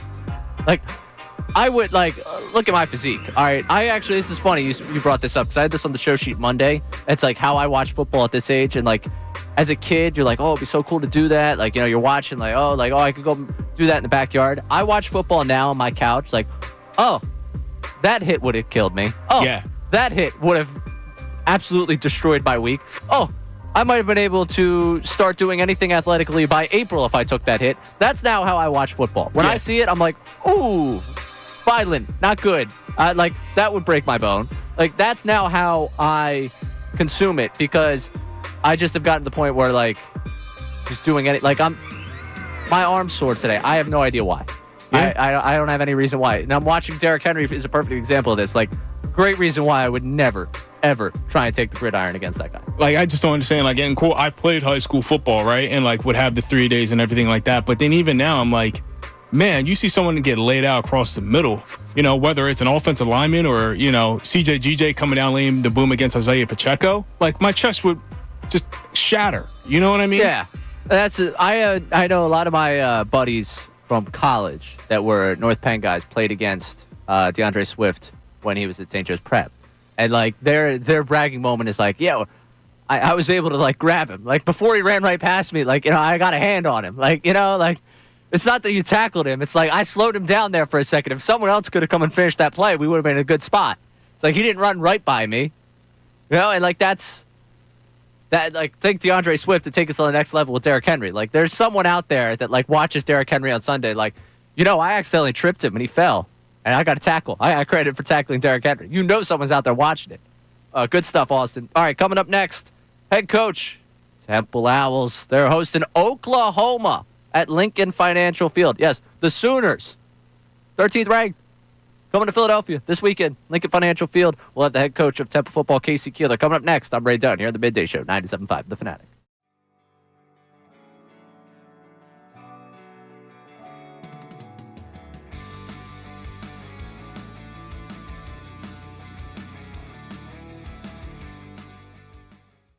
We're talking to Tim McManus here of ESPN, and a lot was made, I know, certainly by us and just in talking leading up to the game, some callers, fans we were getting reaction from, about the new offensive coordinator and how it would look. How did you assess, kind of going deeper into that point just brought up of Hurts and Patullo in the operation, how did you assess the operation from a full game standpoint, given how hot it started and then how stagnant it got a little bit late?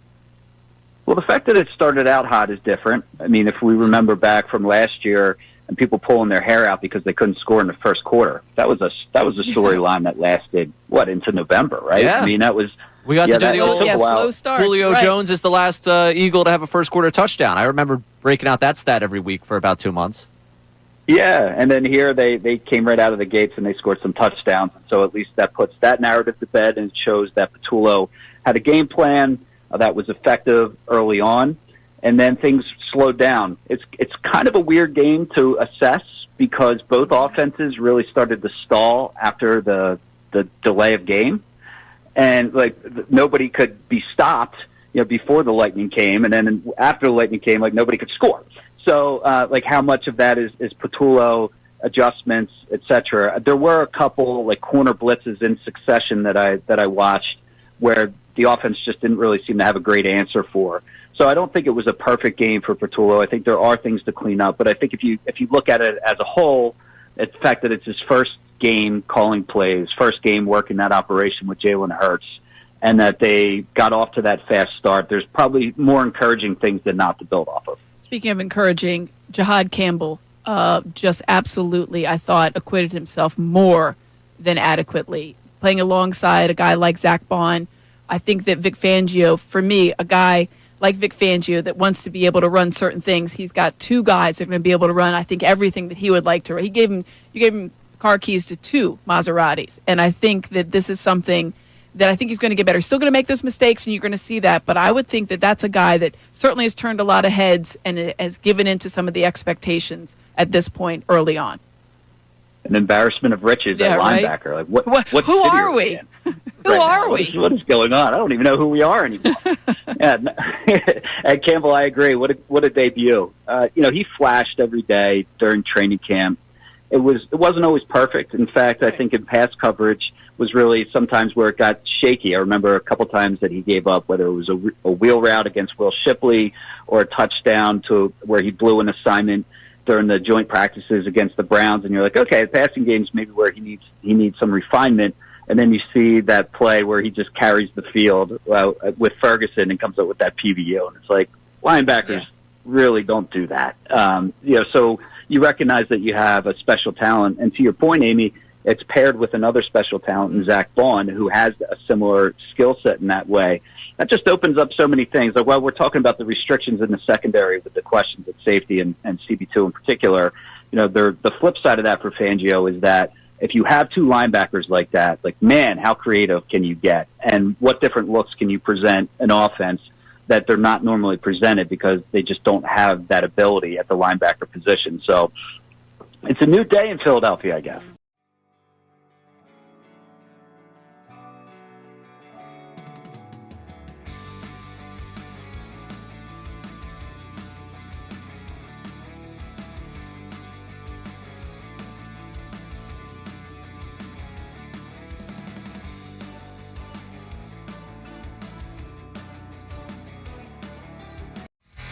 Welcome back into the Midday Show here on 97.5 The Fanatic. I'm Reid Dunn taking you through the Midday Show. Matter of minutes here, we'll be joined by the head coach of Temple football, Casey Keeler. Mentioned this morning, I love what they did on the morning show. Cade Salciunas, a couple of Temple alumni as well. John, teaching there now. They're giving away tickets to the game. Instead of, the whole contest, get something right, they did instead give us the reason why you should go. And I know a couple people are getting a chance to take their kids to their first football game, first Temple football game. So that was pretty cool to see them give away those pairs of tickets. Rumor mill says that another program on this station today might be giving away some. Come away at 2 o'clock. Looking forward to Unfiltered today, Billy C., Amy Fadul, and Silvana Kelleher. So looking forward to that coming up. Amy left us, I see. Yeah, no, it's all right. I get it. I see how it is. We are, of course, not good enough. I get it. I understand. She's, left us for, I guess, greener pastures. We'll miss her.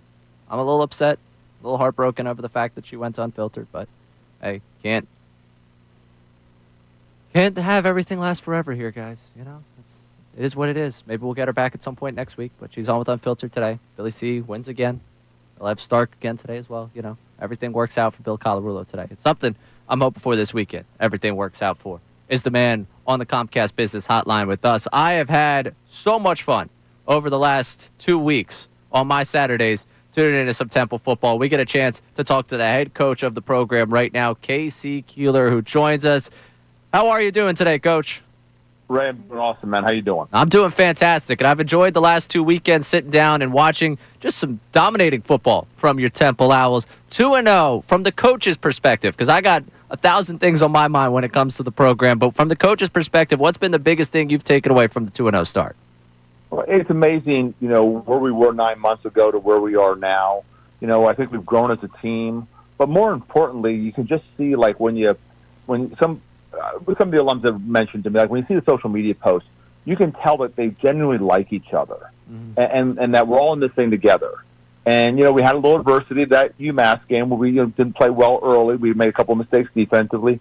No panic at all on the sideline. So, and we're definitely going to need that this weekend when we play Oklahoma. We're playing some big boy football, but so far so good in terms of the players have really responded. They really have worked very hard to put themselves in this position. And I think they feel really good going into this game, and that's important. You can't go into a game like this and have any questions. I think they truly believe if we win the turnover battle, we beat them on special teams, we play clean, we have a great chance of winning this game. And that's kind of the mentality we have going into this thing. And taking that mentality, again, you mentioned just Oklahoma and the big boy football that you have, the opportunity in front of you to host Oklahoma at Lincoln Financial Field. What does that mean to you and to this program right now? Yeah, I think, we need a test, and this is a huge test.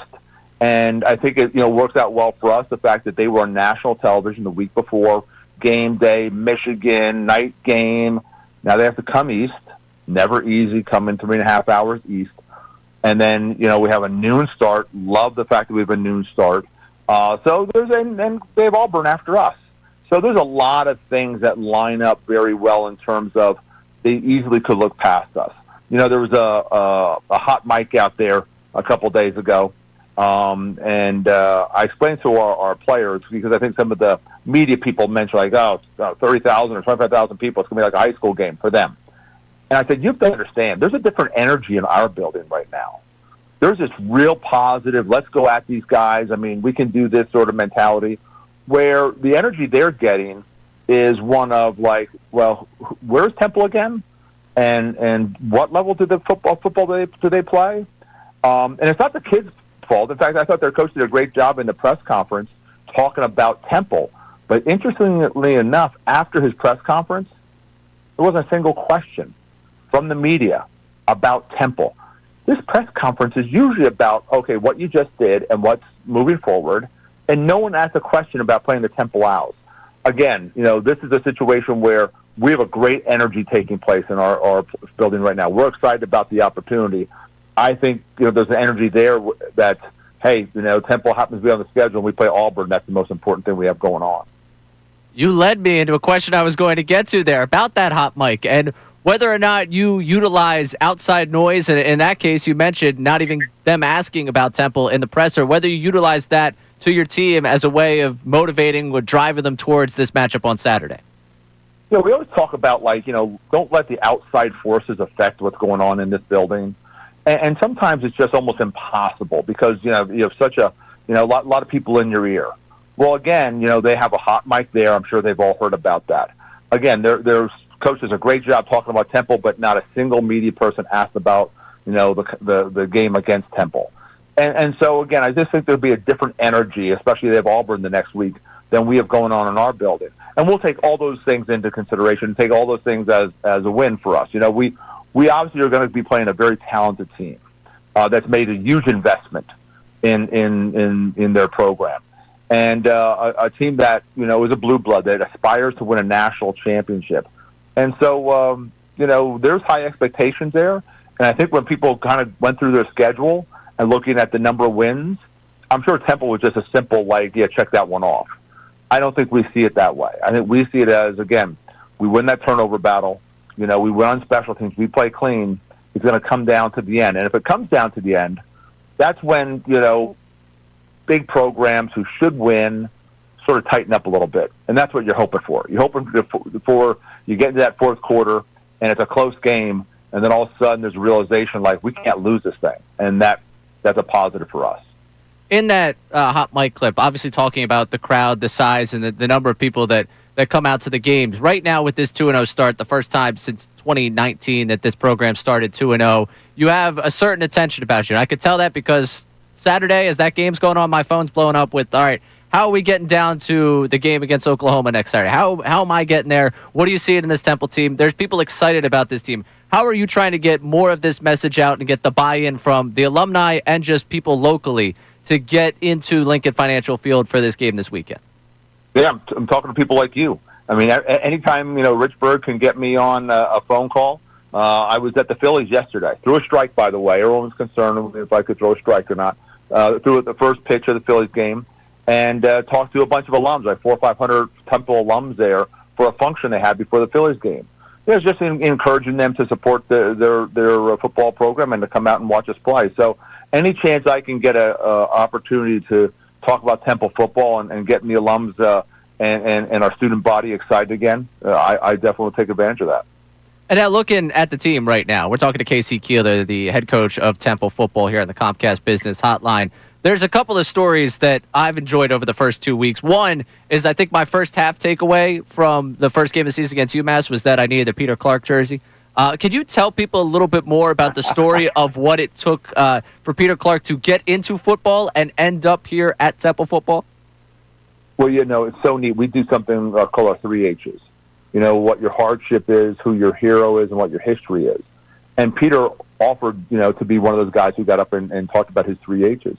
And it's truly remarkable when you understand, here's a guy that had to travel 2 hours every day to go to school at a place where they would play football, like in the NFL Academy. And a guy that, really, when we walked in, we didn't know what we had. We saw a big body that we're not sure if he should play tackle or not, quite honestly, because he's such a big guy.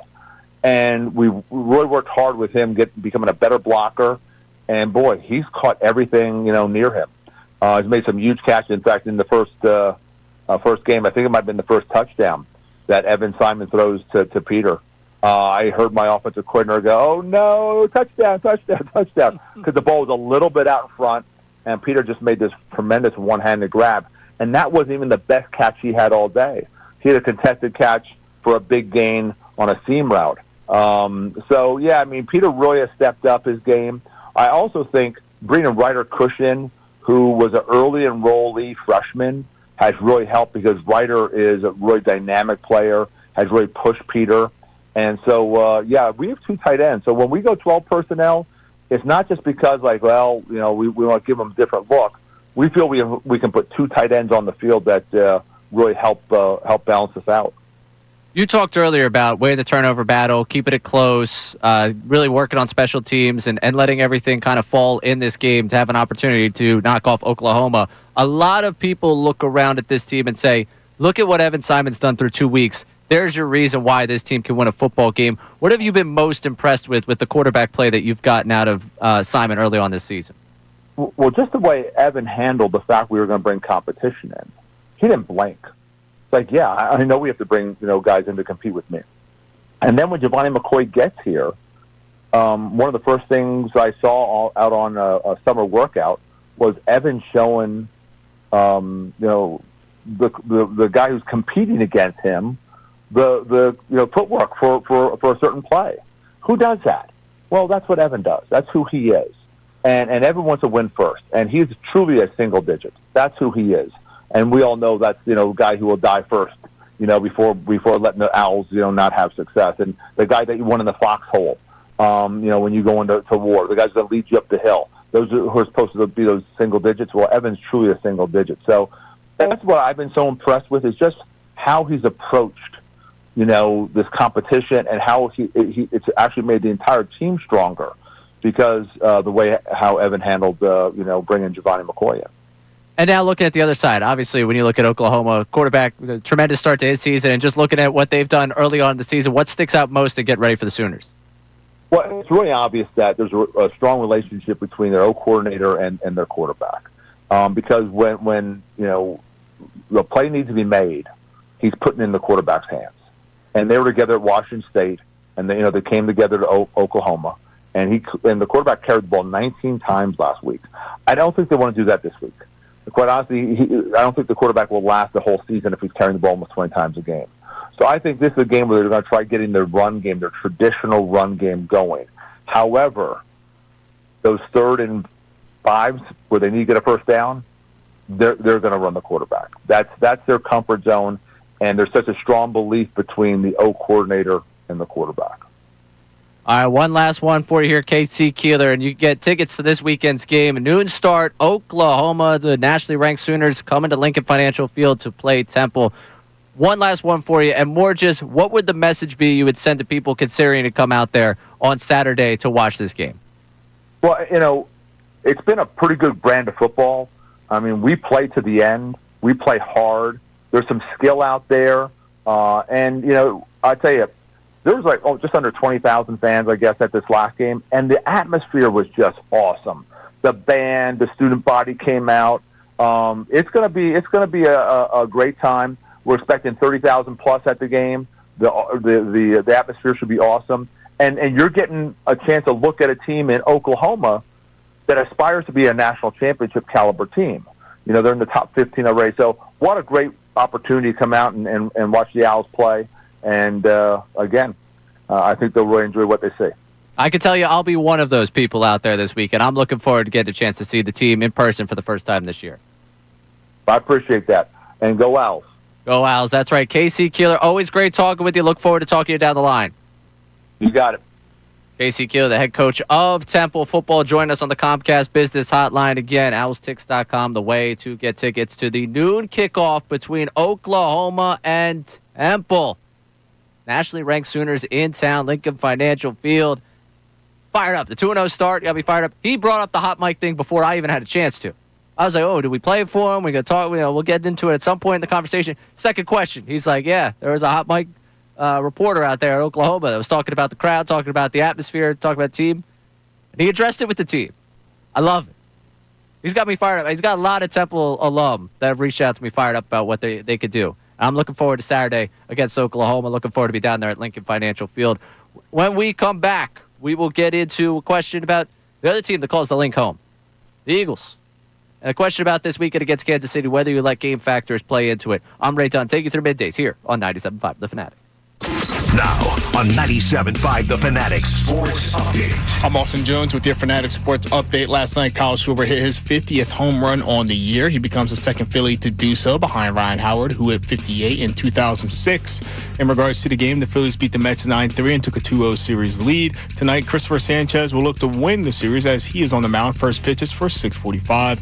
Yesterday, the NFL announced that the Eagles defensive tackle Jaylen Carter will not miss any further games in regards to him spitting on Dak Prescott. Since Carter was ejected before playing a single snap, the NFL ruled that his ejection will serve as a one-game suspension. Carter will have to forfeit his Week 1 game check, but he'll be able to play against the Kansas City Chiefs. And as you just listened to, we had Temple head coach Casey Keeler join Ray Dunn here on Middays on 97.5 The Fanatic as he prepares his Temple Owls to face number 13 Oklahoma. You can listen to that interview on 97.5thefanatic.com. I'm Austin.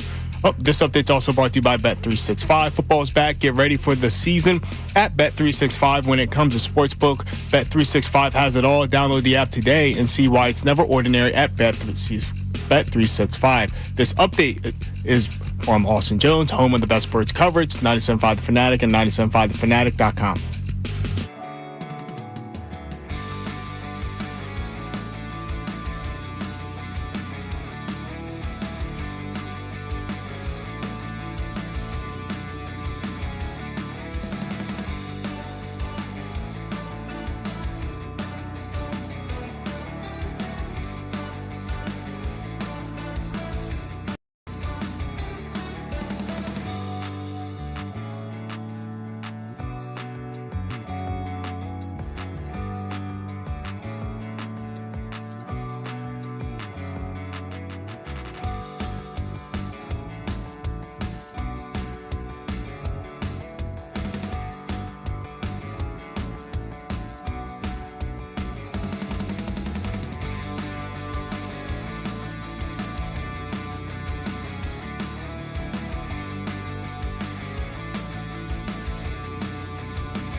Philly fans, you are the best sports fans in the world. You're not stupid, so why should you have to hear outlandish takes that make you shake your head? You shouldn't. That's why Unfiltered is the show for you. Each afternoon from 2 to 6, we only bring you honest opinions and analysis. We may not agree all the time, but what you hear is what we genuinely believe. It's not some rage bait to try to spark conversation. So make the switch to Unfiltered with me, Bill Colarulo, my man Ricky Bo, and Silvana Kelleher.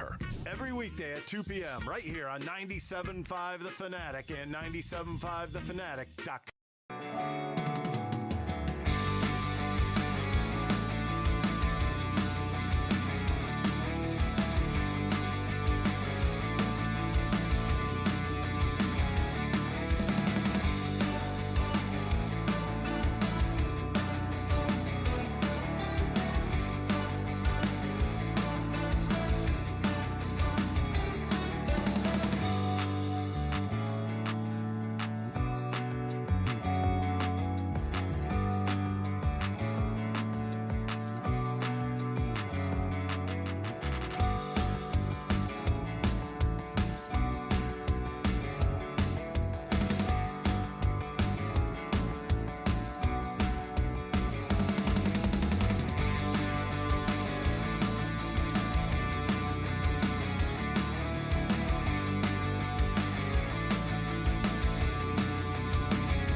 Philly fans, you are the best sports fans in the world. You're not stupid, so why should you have to hear outlandish takes that make you shake your head? You shouldn't. That's why Unfiltered is the show for you. Each afternoon from 2 to 6, we only bring you honest opinions and analysis. We may not agree all the time, but what you hear is what we genuinely believe. It's not some rage bait to try to spark conversation. So make the switch to Unfiltered with me, Bill Colarulo, my man Ricky Bo, and Silvana Kelleher. Every weekday at 2 p.m. right here on 97.5 The Fanatic and 97.5thefanatic.com.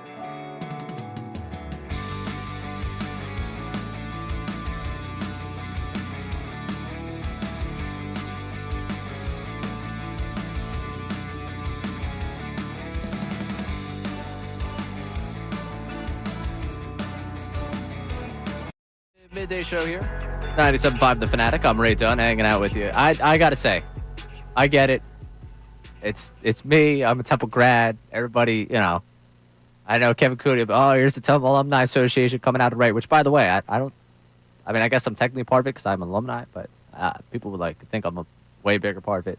I do obviously, editorial note, work with athletics, ESPN Plus stuff, Temple women's basketball on radio. So obviously, being a grad and doing all that, I got my biases. But people text me about Temple football over the last 2 weeks. Austin, it's given me life. Oh, it should.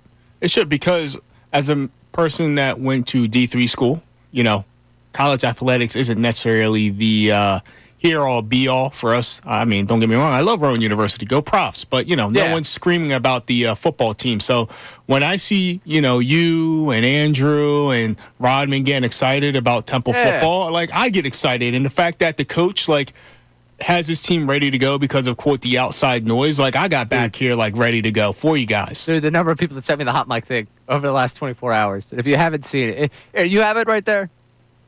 Keeler addressed it. We're going to, Here was an Oklahoma reporter caught in a hot mic talking about Temple and Lincoln Financial Field. How many Lee fans are just in there? I bet it's 25K. Total?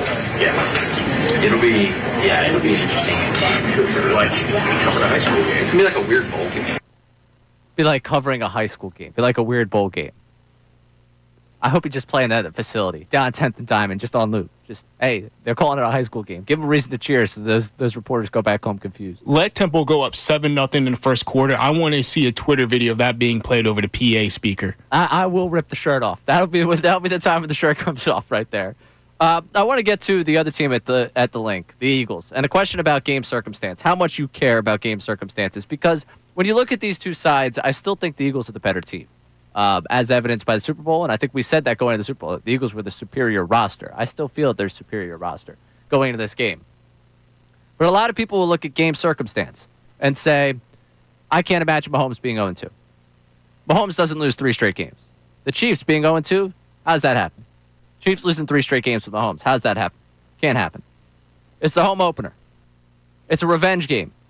All those outside factors that don't actually have to do with X's and O's, but have to do with more our preconceived notion of the way that sports go and the way that things happen inside of sports. How much do you let that impact your perception of the game on Sunday? Because I know when we did W's and L's back in May, I was like, all right, well, they win the first one against the Cowboys, lost in the second one, revenge game Chiefs. I watched the Chiefs Friday night, and I'm like, okay, if they had that much trouble slowing down the Chargers, I would imagine, I would feel like there's probably a chance that they end up with, some problems in dealing with this Eagles offense, even though they were humming at quite a level. Herbert had himself a game. But if you lose containment on Justin Herbert, just imagine losing containment on Jalen Hurts. Just saying. And that's at 3rd and 14, so that's a little bit of an overreaction to one play there. But I just look at what they were able to do in the Super Bowl against them. I look at the two teams on paper, and I say, yeah, the Eagles should have an edge, but I can't let that little creeping feeling of like, am I really going to bet on Mahomes to be 0-2? Am I really going to bet on the Chiefs to not win the revenge game? I want to change from my W's and L's. What I want is to react to week 1 and be like, yeah, this team's in a better spot than Kansas City, for sure. Therefore, I should just take the Eagles.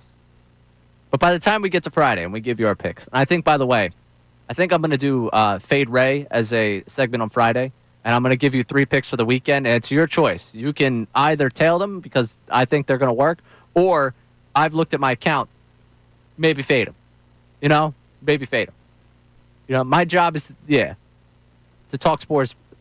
Gambling on sports, not so hot for me. I'm sure someone from the YouTube chat is going to tell you, and then as soon as it doesn't go your way or their way, you're going to see it on Monday. Oh, yeah.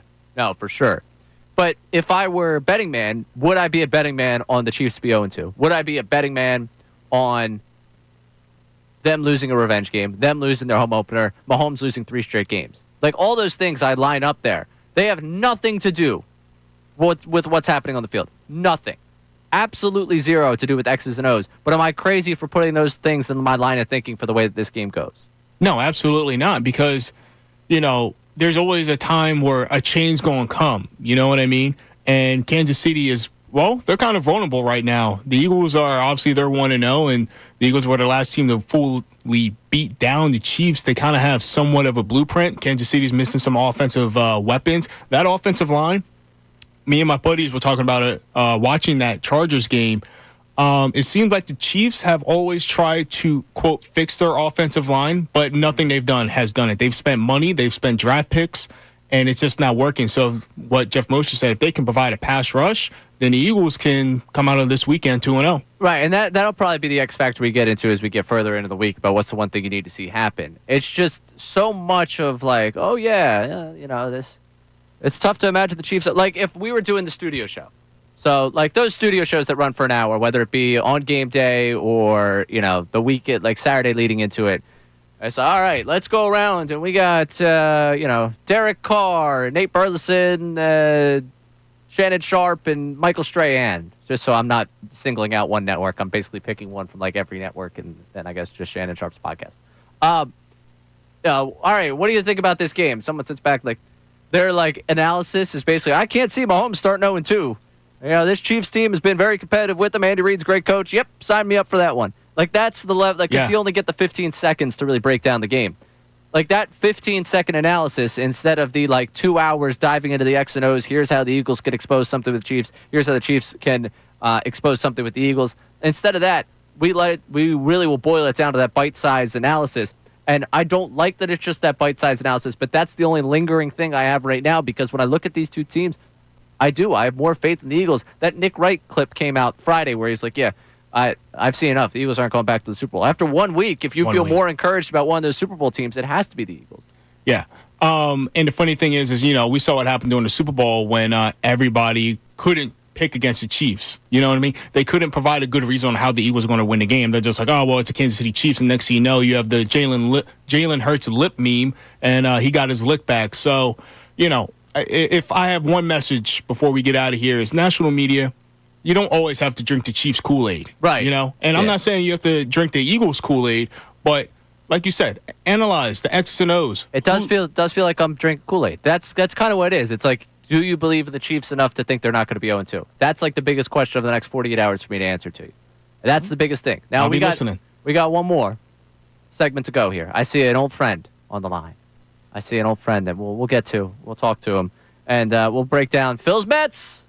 Third game of the series. Could they win 3 in a row against? I'm going to do the research. When was the last time they won 3 in a row against the Mets? Did they sweep them early last season? Maybe it was early last season. I don't know. I'll have the answer for you coming up. That's your tease. I'm right done right here on 97.5 The Fanatic. Hey, everybody.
Philly fans, you are the best sports fans in the world. You're not stupid, so why should you have to hear outlandish takes that make you shake your head? You shouldn't. That's why Unfiltered is the show for you. Each afternoon from 2 to 6, we only bring you honest opinions and analysis. We may not agree all the time, but what you hear is what we genuinely believe. It's not some rage bait to try to spark conversation. So make the switch to Unfiltered with me, Bill Colarulo, my man Ricky Bo, and Silvana Kelleher. Every weekday at 2 p.m. right here on 97.5 The Fanatic and 97.5thefanatic.com.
Philly fans, you are the best sports fans in the world. You're not stupid, so why should you have to hear outlandish takes that make you shake your head? You shouldn't. That's why Unfiltered is the show for you. Each afternoon from 2 to 6, we only bring you honest opinions and analysis. We may not agree all the time, but what you hear is what we genuinely believe. It's not some rage.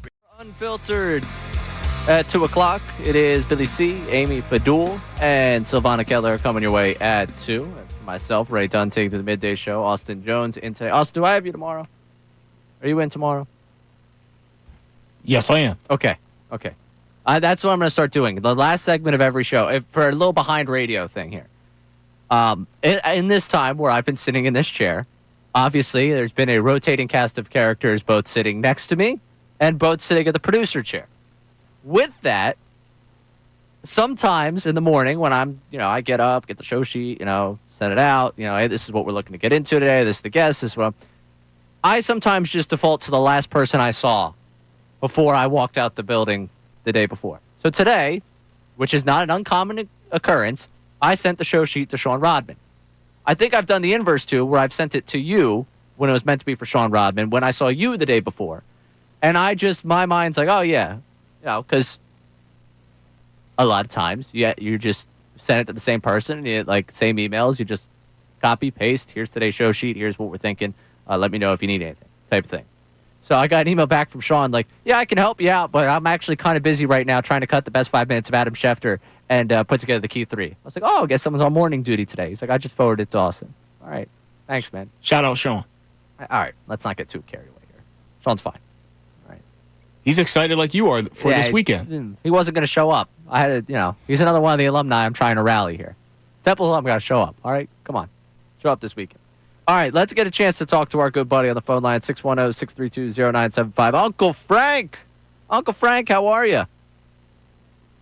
Happy Wednesday, squad. Happy Wednesday to you. Nice job. Nice job today, Ray, with an assist from Austin, holding it together, holding it down. Appreciate it. Ray, to piggyback off of what you just said, you're like Jaylen with new OCs every year. Uncle Frank, get to the Phillies. Get to the Phillies. Don't you get me in trouble. Don't you get me in trouble, Uncle Frank. All right, real quick. You probably know this. There's some facts about last night regarding the number 9. Do you know all of them?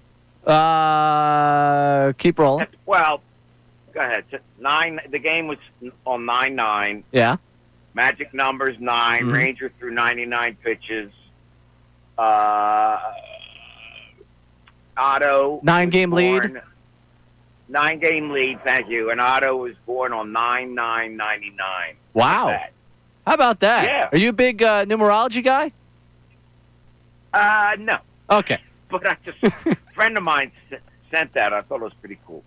I didn't know if you were going to give me a tarot card reading now. Look at all those 9s. Now this is what's going to happen in your life. No. Oh, listen, okay. I've been on this earth 66 years. I'm my own tarot card. Oh, good. So, you mentioned the other day about Dombrowski and how he has made great in-season moves, which I'm totally on board. I mean, stellar. I mean, he didn't grade too well in the offseason, right? With Romano Cheese. Yep. Romano was like a Hindenburg disaster and Ross. But Duran, Bader, right? They've changed the whole dynamic. Kepler's coming around nicely. I mean, the bottom of the border. And Bader leading off, I love. It looked good last night. I gotta tell you, this team has lost its ace, its leadoff hitter, who's leading the league in hits, the right-hander at third base, and so they have endured a lot. I give them a lot of credit. Who specifically? You want to give Topper credit? Dombo and Top. All right. Hey, I like that. I like the credits being given. Uncle Frank must have listened to the outset of yesterday's show. We talked about how the deadline was justified. How we were feeling good. Yesterday, Todd Zalecki was on the show, gave an A to that deadline? I mean, what he just laid out there at Uncle Frank, appreciate you checking in. It's a very solid point from Uncle Frank, which he's been pretty strong in recent calls. I'll give him credit where credit's due. I felt like he's come with some really good content. The 9 thing, I thought there was a payoff there. I was waiting. I was like, hey, And it was just like, no, there's a lot of 9s last night. I was like, oh, are you a numerology guy? Is this like me in World Series? You know, do you have experience? Like, I don't know. Like, I don't know where he was going with it, but I appreciate him. He always gives me something unique, and that was something unique. That's what you need. Program. That's what you need to finish out the program. Exactly. And he mentioned that deadline. And Bader, to me, you see the bottom of the lineup clicking. It's because you've been stabilized in the outfield. You've been allowed to maximize the corner outfield positions because you've gotten something tremendous in center field. That's been the biggest thing of that deadline. Yes. Duran has been able to maximize that bullpen because you know what the 9th inning is. Robertson, by the way, thank you. Nobody tweeted, nobody in my DMs yesterday after the Robertson homer. Appreciate you all letting me have some peace because that pitch could not have been more middle. And I was like, oh, after I did that entire show on Robertson and what they did. So I appreciate all you guys looking out for me. Now, today, the Phillies have a chance to win 3 in a row against the Mets for the first time since last season. Remember they did that weird 2-2 series where it was like 2 up in New York and 2 down Philly ahead of London? They won 3 in a row in that 4-game set. It was 2 up in Citi Field. That's actually, I think, the last time they won up in Citi Field.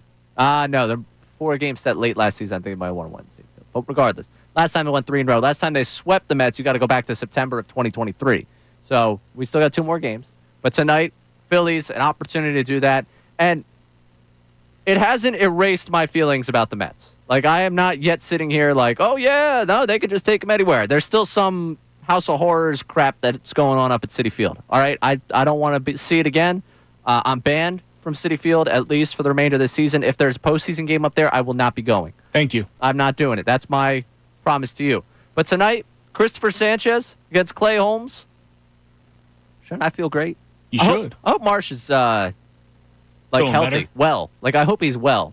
Because I know he was sick. Tonight with a right-hander on the mound, I'd love to see him back out there. I'd love to get the Marsh, Kepler, Bader outfield. So you put Cassie on the bench even after the past couple games? Yeah. All right. Yeah. Gotta That's ask. a tough righty. It's just worked for you. This platoon has ended up working out for you, where right now you're just rolling. Outfield wizardry. It is. How about that from old Robbie T? And tonight, that bottom of the order, I guess, will be Kemp over at third, Sosa at short, and then you obviously got Stott at second base. So, expecting tonight with Sanchez on the mound that we're going to be talking about 3 straight wins over the Mets for the first time since last season. And, you know, can I complain about my coworkers again? Austin, you've done a tremendous job today. Thank you. And now he's going to walk in here. You've got everything. You took Fadul from me. You took Stark from me. I get the last minute of my show without being stared at like an animal. Through the cage. Oh, all right. Coming up, it is Unfiltered. Bill Colarulo, Amy Fadul, Silvana Keller getting you set with a conversation, of course, about Eagles, Chiefs, and Phils tonight. They're here right now. I could ask them what they're going to get into. You wouldn't be able to hear them, but they're staring at me as I try and finish up a show. I mean, my out time's 1:55:02. All right? So I got to hit that on the nose here to get you guys on television, mind you. He's got TV starting. Big time. Yeah, you know. Thanks, Austin. I'm Ray Dunn. Hope to talk to you again real soon right here. 97.5 The Fanatic Middays. Now on 97.5 The Fanatic Sport.